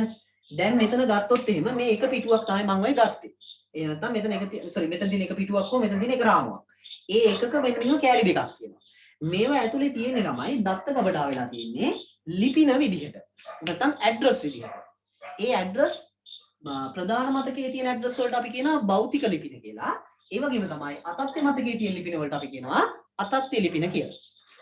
එතකොට මට ඊළඟට කියන්න ඕනේ මේ අතත්ත්‍ය ලිපින සහ භෞතික ලිපින කියන මෙන්න මේවා මෙතන මේ තියෙන එක පිටුවක් ඇතුලේ ලිපින රාශියක් තියෙනවා. ඒ කියන්නේ එක රාමුවක් ඇතුලේ භෞතික ලිපින ගොඩාක් තියෙනවා. එක පිටුවක් ඇතුලේ අතත්ත්‍ය ලිපින ගොඩාක් තියෙනවා. මම එක ලිපිනයක් නිකන් ඔයගොල්ලන්ට ලියලා පෙන්නුවොත් මෙහෙම. හිතන්නකෝ 0.01 කියන පිටුවේ ඇතුලේ තියෙනවා මෙහෙම ඇඩ්‍රස් එකක්. ඔන්නෝම ඇඩ්‍රස් එකක්. ඒ වගේම තමයි මේ 0.01 කියන පිටුව ඇතුළෙම තව මෙහෙම ඇඩ්‍රස් එකකුත් තියෙන්න පුළුවන්. ඔන්නෝම. ඒ කියන්නේ මෙයා වෙනස් වෙන්නේ නැහැ, පිටු අංක වෙනස් වෙන්නේ නැහැ, විස්ථාපනයේ කැලේ වෙනස් වෙවි ඇඩ්‍රස් ගොඩාක් තියෙන්න පුළුවන්. ගොඩක් තියෙනවා ඇත්තටම. එහෙනම් මෙන්න මේ ඇඩ්‍රස් වලින් අපිට ගණන් ටිකක් හදන්න එනවා. ඒ ගණන් තමයි අපිට මේ RAM එකේ ප්‍රධාන ධාරිතාවය නැත්නම් RAM එකේ ධාරිතාවය කීයද කියලා හොයන්න පුළුවන් මේ රාමුවක තියෙන බිටු ගානේ. මේ රාමුව පුරාම තියෙන සම්පූර්ණ බිටු ගාන බලන්න කොච්චරද මේ රාමුවක ඇඩ්‍රස් එකක් නැත්නම් භෞතික ලිපිනයක තියෙන බිටු ගාන කීයද කියලා බලන්න මෙතන 1 2 3 4 5 6 7 8 9 10 11 නේ. එහෙනම් බිටු 11කින් තමයි මේ ඇඩ්‍රස් එක නිරූපණය කරන්නේ. ඔය ගාන අපි දෙකේ බලයක් විදිහට දැම්මන් පස්සේ සම්පූර්ණ මතකයේ තියෙන ධාරිතාවයේ බයිට් වලින් එනවා. ඒ කියන්නේ ප්‍රධාන මතක ධාරිතාව සමානයි 2.11. ඒකේ ඉන්නේ උත්තරේ බයිට් වලින්. මේක අපිට කිලෝබයිට් කරගන්න ඕන නම් 2.10කින් බෙදන්න. මෙගාබයිට් කරන්න ඕන නම් තව 2.10කින් බෙදන්න. බෙදනකොට අපි දන්නවා වෙන්නේ මෙතන මේ තියෙන එකේ වගාන මොකද වෙන්නේ? අඩු වෙනවා කියන එක. ඒ වගේම තමයි අපි දන්නවා ඊළඟට මේකේ තියෙනවානේ මේ විස්ථාපනයේ කෑල්ල මෙන්න මේ කෑල්ල නිරූපණය කරන බිටු ගාන කීයද මෙතන? 1 2 3 4 5 6 7 8යි නේද? ඔන්න ඕකෙන් අපිට පුළුවන් පිටුවේ විශාලත්වය එහෙම නැත්නම් රාමුවේ විශාලත්වය හොයන්න. රාමුවේ විශාලත්වය රාමුවේ විශාලත්වය සමානයි 2.8. ඒකත් එන්නේ බයිට් වලින්. හරිද? රාමුවේ විශාලත්වය කියන්නේ රාමුවේ කොච්චර මේ data ප්‍රමාණයක් තැන්පත් වෙලා තියෙනවද කියන එක. ඊළඟ එක තමයි මේ වගේ පිටු කීයක් තියෙනවද කියලා බලන්නත් පුළුවන් අපිට. මේ පිටු ගානේ. මෙන්න මෙතන තියෙනව නේද මේ පිටු අංකයට නිරූපණය කරන පිටු තුනක්. මේක මේ අනිවාර්යෙන් පිටු තුනයි කියන්නේ ඔය 4 5 ඔයාලට දෙන ගානේ එක එක විදිහට තියෙන්න පුළුවන්. ඔය ගාන අපි දෙකේ බලයක් විදිහට දැම්මොත් එහෙම පිටු ගණන. පිටු ගණන නැත්නම් රාමු ගණන නේද? මේක ගානේ රාමුනේ හදුවා අපි. රාමු ගණන සමානයි කීයද? 2 3 වෙනි බලය. ඒක බයිට් වලින් දෙන්නේ නෑ. ඒක ප්‍රමාණයක් නේ. 2 3 කියන්නේ 8යි. එහෙනම් පිටු ඔක්කොම මෙහෙම පල්ලෙහාට 8ක් තියෙනවලු. එකක් ඇතුලේ විස්ථාපනයේ කැලේ සයිස් එක 2 8 වෙනි බලය සම්පූර්ණ ඇඩ්‍රස් එක මතකයේම සයිස් එක. එතකොට 2 11 වෙනි බලය. එහෙනම් පැහැදිලි ඔන්න ඔහොම එකක් තමයි හදන්නේ අපි. හරි ලේසි මේකෙන් ගණන් ටික ආවන් පස්සේ හදා ගන්න ඕනකට මෙන්න මේ කොටස මතක තියාගන්න. ඒ වගේම තමයි ඔයගොල්ලෝ මතක තියාගන්න ඕන කතාව තමයි මේ විස්ථාපනයේ කැලේ මේකේ ප්‍රධාන මතකයේ තියෙන පිටුවක රාමුවක විස්ථාපනයේ කැලේයි අතත්ති මතකයේ තියෙන විස්ථාපනයේ කැලේයි සමානයි. පිටුවක විශාලත්වය සහ රාමුවක විශාලත්වය කියන්නේ සමානයි කියන එක. හැබැයි මේ පිටු අංකය සහ රාමු අංකය කියන ප්‍රමාණය සමාන නැහැ. ඒක මම උදාහරණයක් පෙන්නන්නම් මෙහෙම. හිතන්න දැන් මේකේ අපිට මේකේ තියෙන මොනවා හරි data ටිකක් කොහොම තැප්පත් කරලා තියෙනවා. ඒවා අතත්ති මතකෙට මෙහෙම මාරු කරලා තියෙනවා කියලා. හරිද? ওই විදිහට මාරු කරාන් පස්සේ මේකේ තිබුණු data මේකට ගියේ කොහෙටද කියලා හොයාගන්න මෙන්න මේ දෙන්න අතරේ හදාගන්න චූටි වගුවක්. ඒකට කියනවා පිටු වගුව කියලා. පිටු වගුව. පිටු වගුවේ තියෙන්නේ රාමු අංකයයි ඒකේ තිබුණු data තියෙන පිටු අංකයයි. හරිද? දැන් ඊට පස්සේ මෙන්න මේ අතත්ති මත ප්‍රධාන මතකයේ තියෙන data එකක් CPU ට කියවන්න පුළුවන් කෙලින්ම. ඒ කියන්නේ මෙයාට කෙලින්ම access කරන්න පුළුවන්. හැබැයි අතත්ති මතකයට යාට යන්න බෑ. දැන් එහෙනම් කොහොමද මේකේ තියෙන data එකක් කියවන්නේ? අතත්ති මතකයේ තියෙන data එකක් CPU එකට කියවන්න නම් මේ අතත්ති මතකයේ තියෙන ලිපිනයක් පරිවර්තනය කරන්න ඕනේ භෞතික ලිපිනයක් බවට. ඒ පරිවර්තනය කරන වැඩේට උදව් කරනවා අපි දන්නවා MMU කියලා. එහෙම නැත්නම් memory management unit කියලා. මතක කළමනාකරණ ඒකකය කියලා ඒකකයක්. මේ තියෙන්නේ. මෙයා මෙතෙන්ට අරන් මේක ලිපිට පරිවර්තනය කරාට පස්සේ තමයි CPU ට ඒ තියෙන data එක කියවන්න පුළුවන්. ඔතන මම පෙන්නන්නම් ඔය විදිහට පරිවර්තනය කරන විදිහ. දැන් අපිට මේ වගේ ගාණක් දෙද්දී අනිවාර්යයෙන් මේ පිටු වගුව දෙනවා. පිටු වගුව දීලා තමයි ඒක පරිවර්තනය කරපු ඇඩ්‍රස් එක මොකක්ද කියලා අහන්නේ. දැන් බලමු අපි මේකේ නම් එහෙම එකක් මම මේ කැලල මකා ගන්න ඈ මේ ගණන් හදපු කැලල. ඔක ඔයගොල්ලොන්ට මේන් ගාන આવොත් මේ විදිහට හදාගන්න පිටු ගාන රාමු අංකේ සහ විස්ථාපනයේ රූපයකට දාගෙන ඒකෙන් හදාගන්න ඈ. මෙහෙම හිතමුකෝ. මෙන්න මෙහෙම ලිපිනයක් තියෙනවා. ඉස්සෙල්ලාම අපි අර පිටු වගුව හදාගමුකෝ. මෙතනින් පිටු වගුවක් තිබ්බා කියලා හිතන්න මෙහෙම. පිටු වගුවක් තියෙනවා. රාමු අංකය පිටු අංකය. රාමු අංකය 10 20 30 කියලා තියෙනවා. පිටු අංක තියෙනවා කියලා හිතන්න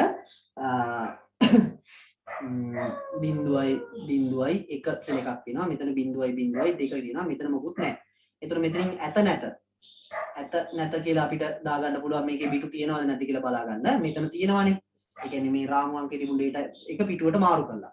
ඒ වගේම තමයි මෙතන රාමු අංකේ තිබුණු data එක නැත. ඒ කියන්නේ මෙතන data එකක් නැහැ මේ පිටු අංකේ. ඒ වගේම මෙතන 0.2 කියන එකේ පිටුවක් ඇත. ඔන්නෝම පිටුවකුවක් අපිට දෙන්න පුළුවන්. දැන් ළමයි මංගාව තියෙනවා නම් අතත්ති ලිපිනයක්. අතත්ති ලිපිනයක් තියෙනවා කියලා හිතන්න මෙහෙම. 0.0 sorry ඒක නෙමෙයි මේවා ලියන්න ඕනේ මේ බිට් වලින් ලියන්න ඕනේ. මම එකක් ලියාගත්තා 0.1 කියලා. මෙතන 0.1 කියලා. බිඳුවයි නෑ මම මෙහෙම එකක් තිබ්බ කියලා 1.1 ඊට පස්සේ විස්ථාපනයේ කැලේ ලියනවා 0.1 දැන් ළමයි මේකේ මේ තියෙන්නේ එහෙනම් පිටු අංකය මේ තියෙන්නේ මොකද්ද විස්ථාපනය. දැන් මේ අතත්ති ලිපිනේ භෞතික ලිපිනයක් බවට පරිවර්තනය කරනවා නම් පරිවර්තනය වෙන්නේ විස්ථාපනයේ කැලේ විතරයි. මේ කැලේ පරිවර්තනය වෙන්නේ නෑ. ඒකට හේතුව තමයි මේ ඉන්නේ පිටු අංකය. අතත්ති ලිපිනයක් බවට මේක හැරෙව්වොත් එimhe හැරෙන්නේ මේ විස්ථාපනයේ කැලේ විතරයි. උදාහරණයක් විදිහට මට මේ 20 කියන රාමු අංකයට දාගන්න එහෙම නැත්නම් රාමු අංකය ඉස්සරහට දාගන්න යන්නේ කියලා හිතන්නකෝ මේ පිටු අංකේ. එහෙම නැත්නම් මේ පිටුව. දැන් මොකද කරන්නේ එහෙනම්? එහෙනම් ඕකේ භෞතික ලිපිනේ වෙන්නේ. භෞතික ලිපිනේ වෙන්නේ මෙතන තියෙන 20 කියලානේ මේ රාමු අංකේ. 20 කියන රාමු අංකය ඉස්සලා ලියා ගන්නවා. 20 කියන එක ලියන්නේ 16න් එකයි 8න් නෑ 4න් එකයි 2න් නෑ. sorry 16න් එකයි 8න් ඕන නෑ 4න් එකයි 2න් ඕන නෑ 1න් ඕන නෑ. ඊට පස්සේ විස්ථාපනය කැලිනවා. මේ තියෙන 0.1.1.0. තේරුණා නේද? භෞතික ලිපිනයක් බවට අතත් ලිපිනයක් පරිවර්තනය කරද්දී පිටු අංකයේ කැලල හල්ලා දාලා ඒ වෙනුවට රාමු අංකය දාගන්න. එච්චරයි කරන්න තියෙන්නේ. ඕක 20 ගාණක් ආව අන්තිමට තිබුණේ ඕක ඈ. එහෙනම් ඔන්න ඔය කතාව තමයි අපිට ඔපරේටින් සිස්ටම් සම්බන්ධයෙන් අහන්න පුළුවන් උපරිමේ තමයි ඔය මං කරේ. අර එකක් තමයි අර ඉස්සෙල්ලා අර හදපු අර සමීකරණ ලියලා හදාගන්න අර විස්ථාපනයේ සහ රාමු අංකයේ දෙකේ බල විදිහට දාලා හදාගන්න එක. ඒ අපි ගණන් හැදුවා. මම මතක් කිරීමක් කරේ. ඒ වගේම තමයි මෙතන මේ තියෙන්නේ පිටු අංකය සහ විස්ථාපනය කියන කෑල්ල එක අපි පොඩි සෙල්ලමක් කරනවා. අතත්ය මතක ලිපිනයක් භෞතික මතක ලිපිනයක් බවට පරිවර්තනය කරනවා. කරද්දී පිටු අංකයේ කෑල්ල හල්ලා දාලා විස්ථාපනයේ කෑල්ල අරගෙන රාමු අංකයේ දීමේ විදිහට හදාගෙන ඒක ඉස්සරහින් ලියා ගන්නවා විස්ථාපනයේ කෑල්ල. හරිද? ඔක තමයි පරිවර්තනය කරනවා කියලා කියන්නේ. ඔක ඔයගොල්ලන්ට ගාණක් එන්න පුළුවන්. අතත් ලිපිනයක් භෞතික ලිපිනයක් බවට පරිවර්තනය කරාට පස්සේ ඒක ආවේ කොහොමද කියලා ඒ ලිපිනේ ලියලා පෙන්නන්න කියලා. ඔන්න ඔය එකට හරියට ලේසියට මුණ දෙන්න මම ඔය කිව්ව ක්‍රමවේදය පාවිච්චි කළා. හරි. ඊළඟට බලන්න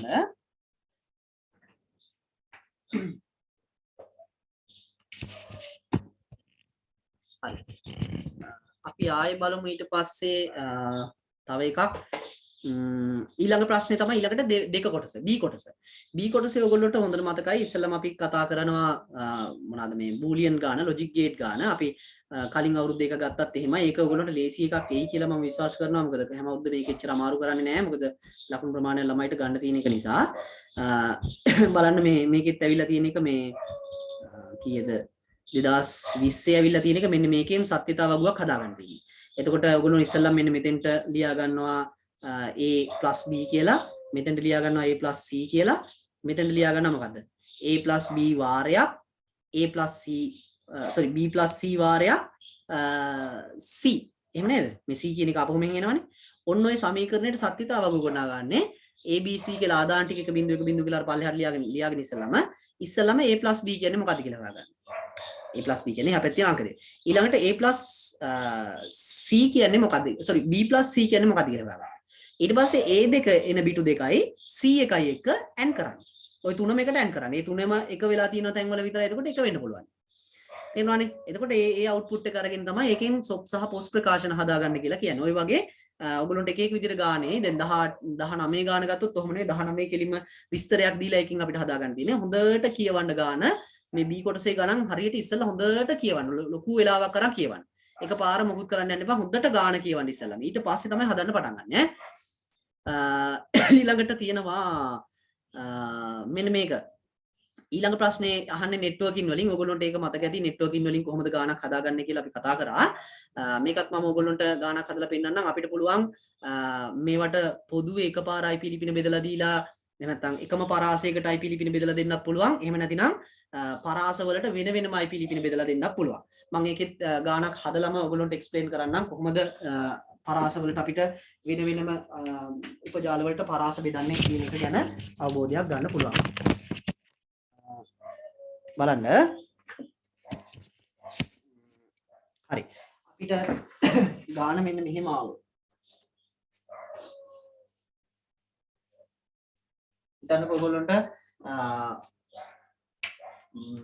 පරිගණක සංඛ්‍යා දෙනවා මෙහෙම පරිගණක කියලා දීලා දෙනවා A කියලා ජාලයක තියෙනවා පරිගණක 60ක් B කියලා ජාලයක තියෙනවා පරිගණක 170ක් C කියලා ජාලයක තියෙනවා පරිගණක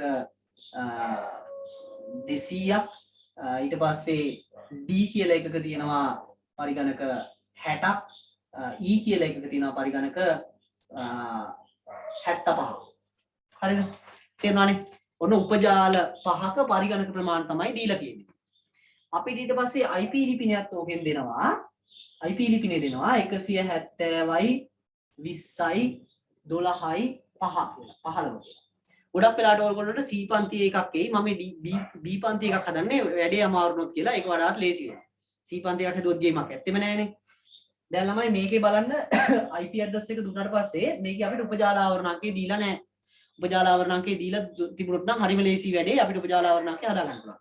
හැබැයි උපජාල ආවරණාංකය මෙහෙම දාලා 16 වයි එකක් දුන්නොත් මේ තියෙන උපජාල ආවරණාංකය දීලාද? නෑ ওই තියෙන ඩිෆෝල්ට් එක නේද 16යි කියන්නේ. උපජාල වලට බෙදුවා නම් ඔහොම 16 තියෙන්න බෑ. 17 18 19 මොකක් හරි අංකයක් වෙනස් වෙන්න ඕනේ. උපජාල වලට බෙදුවා නම් එකට හරි. දැන් බෙදලා නැති එකක් ඔය තියෙන්නේ. දැන් මේකේ උපජාල ආවරණාංකය හොයාගන්න මම ඉස්සෙල්ලාම කියලා දුන්න ක්‍රමය තමයි උපජාල ගණන කියලා ගණන සමානයි 2n කියන සූත්‍රයට දානවා. දැන් මේකේ තියෙන උපජාල ගාන 5යි කියලා දන්නවා 5 සමානයි 2n. ඊට පස්සේ n කියන්නේ මේක හොයාගන්න අපි ළඟම වටේන සංඛ්‍යාවට 8 සමානයි 2n. n කියන්නේ එතකොට 8 කියන්නේ 2 තුන්වෙනි බලය නිසා 3යි. n 3යි කියන්නේ ළමයි මෙන්න මේක b පන්තියේ එකක් නම් අන්තිම කෑලි දෙක ඇතුලේ තියෙන්න පුළුවන් එකේව ගන්න නේද? වෙනස් කරන්න පුළුවන් කෑලි කියන්නේ b පන්තිය නිසා අන්තිම කෑලි දෙක. ඒ දෙකේ තියෙන එකේව ගන්න තමයි මේ හොයාගෙන තියෙන්නේ. එහෙනම් මට උපජාල ආවරණාංකය හොයාගන්න පුළුවන් නැත්නම් හදා ගන්න පුළුවන් මෙන්න මේ විදිහට. SNM එක මම ලියා ගන්න 3ක් ආපු නිසා එකේව 8යි දෙවෙනි කෑල්ලෙත් එකේව 8යි තුන්වෙනි කෑල්ලේ 1යි 2යි 3යි 4 5 6 7 8 අන්තිම කෑල්ලෙත් 0.8. හරිද? දැන් ළමයි මේක තමයි පොදු උපජාල ආවරණාංකය. පොදු උපජාල ආවරණාංකය 255යි 255යි මෙතන තියෙන්නේ මේ 3ක් කියන 224යි ඊළඟට තියෙන්නේ 0. දැන් මේකේ කේස් එක තමයි ඔයගොල්ලෝ බලන්න. පරිගණක ගණන කියන සූත්‍රය දාලා පරිගණක කීයක් බෙදනවද බලන්නකෝ.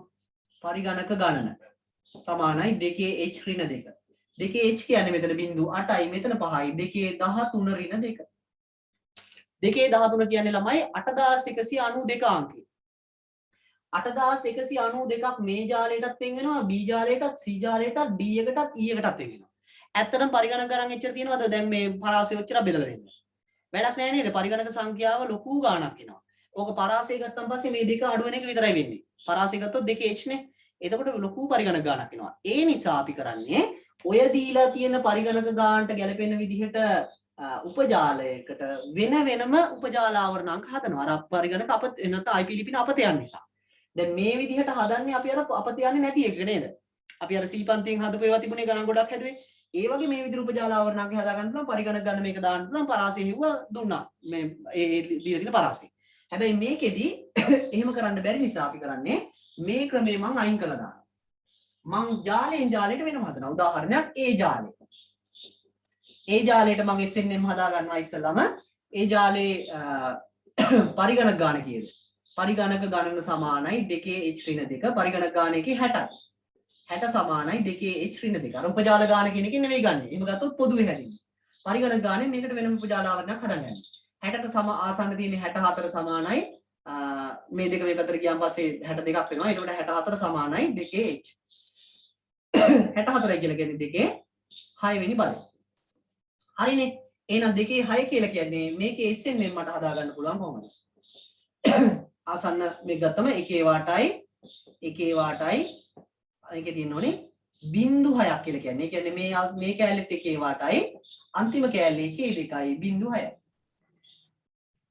අර නේද? එහෙනම් 255යි 255යි මෙතන 2යි කියන්නේ 192. තේරුණා නේද? මේකේ තියෙන පරිගණක ගාන බැලුවා. ඒකට ගැලපෙන උපජාල ආවරණාංකය හැදුවා. දැන් B ජාලය ගන්නකො එක 170ක් තියෙනවා. B ජාලයට අපි වෙනම මේ ජාලයට හැදුවේ B ජාලය. ඒකේ පරිගණක ගාන කියලා ගෙවුවා. පරිගණක ගාන සමානයි 2h ඍණ 2 170 සමානයි 2h ඍණ 2 h මේ පැත්තට ගියාම 172 වෙනවා. එතකොට 170ට එහා තියෙන දෙකේ බලය තමයි 256 සමානයි 2h. 256 කියලා කියන්නේ දෙකේ 8 වෙනි බලය. එහෙනම් දෙකේ h. එතකොට 8 වෙනි h කියන්නේ 8යි කියන්නේ මෙන්න මේ අන්තිම කෑල්ලේ ඔක්කොම 8ම මොනා කරනවද? මේ කෑලි දෙකේම එකතුවේ ඔක්කොම තියෙන බිඳු ගන්න තමයි මේ හොයාගත්තේ 8යි කියලා. එහෙනම් මේකේ SNM සමානයි 1 8යි 0.8.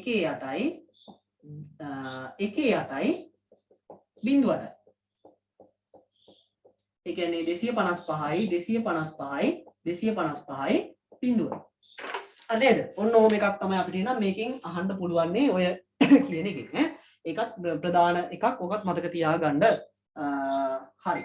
ඔය වගේ එකක් ආවොත් හදන්න. ඒ වගේම අර නෙට්වර්ක් එකේ රූප සටහන අඳින්න ආවන් පස්සේ අනිවාර්යයෙන්ම ඔක්කොම අඳින්න අර මොනවාද ප්‍රොක්සි ඊට පස්සේ ෆයර්වෝල් අනම්මනම් ඒ දින ඒවා ඒ වගේම තමයි උපජාලයේ තවත් ප්‍රධාන එක තවත් උපජාලයක් හරහා නම් අන්තර්ජාලයට සම්බන්ධ වෙන අනිත් ඒවා හරියට මේ ජාලයට සම්බන්ධ කරලා ඒවා ඉන්ටර්නෙට් එකට කනෙක්ට් කරන්න ඒවා වැදගත් ඒවා තමයි හොඳටම බලන්න ඈ ඒ රූප සටහන් නැත්තම් වැරදි දානවා ඊට පස්සේ ඕක තමයි අපේ කතාව right එහෙනම් ඒක පැහැදිලි ඇති මම කරා ඒක ඔයගොල්ලන්ට පහසු වෙන්න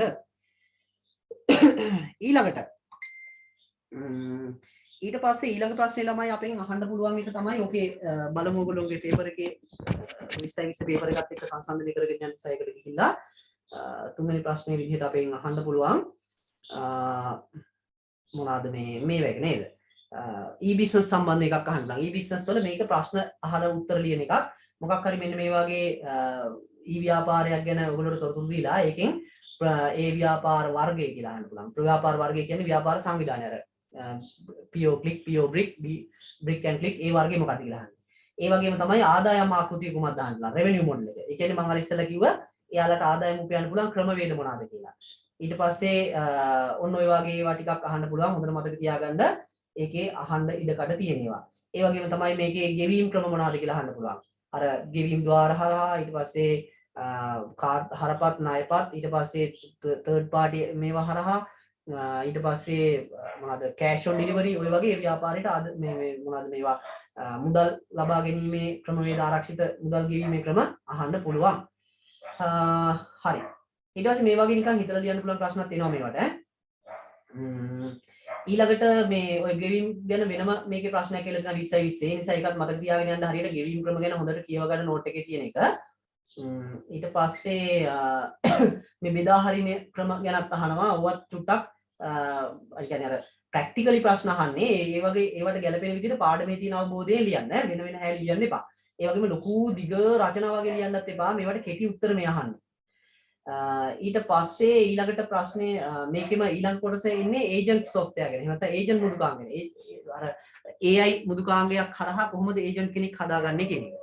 එතකොට ඒකෙදී අපි දන්නවා මේ AI එකක් කියලා කියන්නේ කෘතිම බුද්ධිය කියලා කියන්නේ මිනිස්සෙක් වගේ වැඩ කරන පරිගණක වැඩසටහනක් කියන එක. ඒ කියන්නේ මිනිස්සෙක් වැඩ කරන විදිය කියලා කියන්නේ අපිට මොනවා හරි දෙයක් කලින් දුන්නොත් එහෙම දැනුමක් දුන්නොත් ඒක පාවිච්චි කරලා ඉතින් එහාට අපිට වැඩ කරන්න පුළුවන්. ඒ වගේ මුදුකාංග තියෙනවා අපිට කලින් මොනවා හරි දැනුමක් දීලා ඒ විදිහට ඉතින් එහාට වැඩ කරනවා. ඒවා තමයි මේ AI software කියලා කියන්නේ. එතකොට ඒ වගේ එකක් හදලා ඒ වගේ අපිට ඒජන්ට් කෙනෙක් හදාගන්න පුළුවන්. නියෝජිතයෙක් කියලා කියන්නේ ඒජන්ට් කෙනෙක් කියලා කියන්නේ ওই මුදුකාංගයේ සම්පූර්ණ පුජ්‍යලයක් වගේ හැසිරෙන එක කොටසක්. එතකොට ඔකට උදාහරණයක් තමයි අර voice typing වල මම අර කිව්වා මතක ඇති සිංහලෙන් කතා කරනකොට සිංහලෙන් එක්කෙනෙක් type කරනවා ඒ වගේම තමයි ඉංග්‍රීසියෙන් කතා කරොත් අපි ඉංග්‍රීසියෙන් type කරනවා. ඒ කියන්නේ ඒජන්ට්ලා දෙන්නෙක් ඉන්නවා සිංහල ඒජන්ට් සහ ඉංග්‍රීසි ඒජන්ට් කියලා. එතකොට අර බාහිරින් ලැබෙන ප්‍රතිචාරය ඒගොල්ලෝ ලබාගෙන ඒකට ගැළපෙන database එක තියෙන එක්කෙනා අදාළ ප්‍රතිදානය නිර්මාණය කරනවා. ඕකේ ඒජන්ට් එකේ මුදුකාංගය එතකොට මේකක් නිර්මාණය කරන්න කිව්වොත් එහෙම. ඒ කියන්නේ රූප සටහනක් අදින්න කිව්වොත් එහෙම මෙන්න මේ විදිහට අදලා පෙන්නන්න බාහිර පරිසරයෙන් ප්‍රතිචාර ලබාගෙන කොහොමද ප්‍රතිදානය නිර්මාණය වෙන්නේ කියලා. පද්ධතිය ඉස්සෙල්ලා මෙහෙම දාගන්න. පද්ධතිය ඔය විදිහ එකක්. ඊට පස්සේ මෙතන දැන් අර ඒජන්ට්ලා දෙන්නෙක් ඉන්නවා නම් මෙන්න සිංහලෙක් කෙනා මෙන්න ඉන්නවා ඉංග්‍රීසියෙක් කෙනා. එතකොට මේ දෙන්නම කරන්නේ මොනවද? මේ පරිශීලකයෙක්ගෙන් පරිශීලකයා කියලා කෙනෙක් ඉන්නවා මෙහෙ. පරිශීලකයාගෙන් ආදාන ලබා ගන්න. හරිද? ඒ ආබා ගන්න ආදාන මේ දෙන්නටම තියෙනවා data store. එහෙම නැත්නම් දත්ත ගබඩා. data. එතකොට මෙයාටත් තියෙනවා data. ওই දෙන්නගෙම තියෙන මෙන්න මේ data වලට access කරලා එතනින් ප්‍රතිචාරයක් නිර්මාණය කරගෙන ඒක මෙයාට දෙනවා.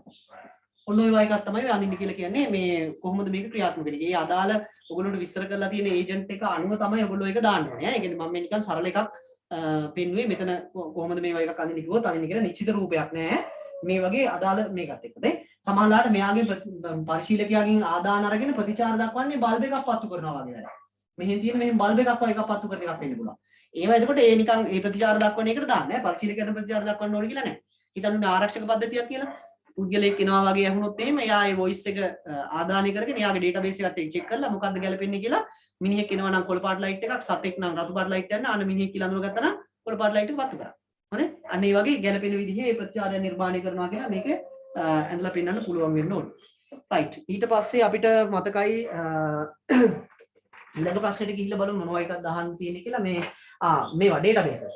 database වලින් ප්‍රමතකරණය අනිවාර්යයෙන් මතක තියාගන්න. ප්‍රමතකරණය මම MCQ paper එක කරද්දී කියලා දුන්නා මතක ඇති.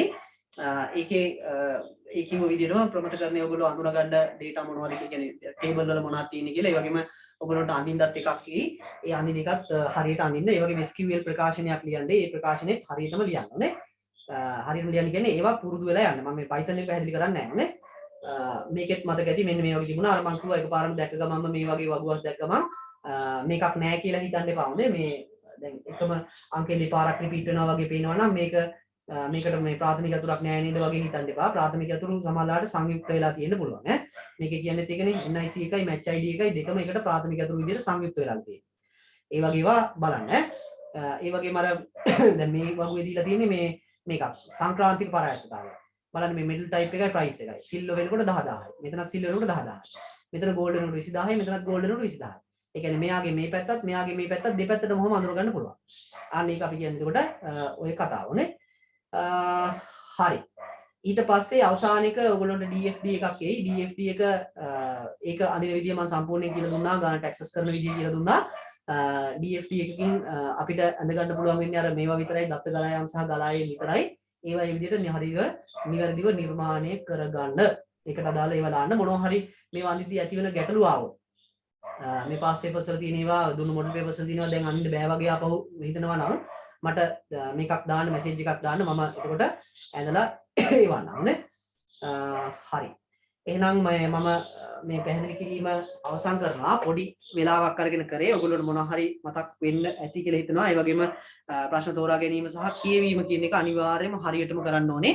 හොඳට ප්‍රශ්නේ කියවන්න B කොටසේ විශේෂයෙන්ම. අනිත් ඒවා කියවන්න එපා කියලා කියන්නේ හොඳට B කොටසේ තියෙන ප්‍රශ්න කීප වතාවක් මේ කියවන්න. එතකොට තමයි ඔබ තේරෙන්නේ. තුන් පාරක්වත් කියවන්න වෙලාව ගියාට කමක් නැහැ. මොකද වෙලාව නැතුව අර වැරදියට තේරුම් අරගෙන හදනවට වඩා හොඳයි තේරුම් අරගෙන භාගයක් හරි හදන්න. ඒ නිසා හොඳට ගාන කියවන්න ඉස්සලා. හරි. එහෙනම් මම මේ අවසන් කරනවා නේද? ඔයගොල්ලෝ චුට්ටක් බලලා මට ගැටලු තිබුණොත් මට කියන්න.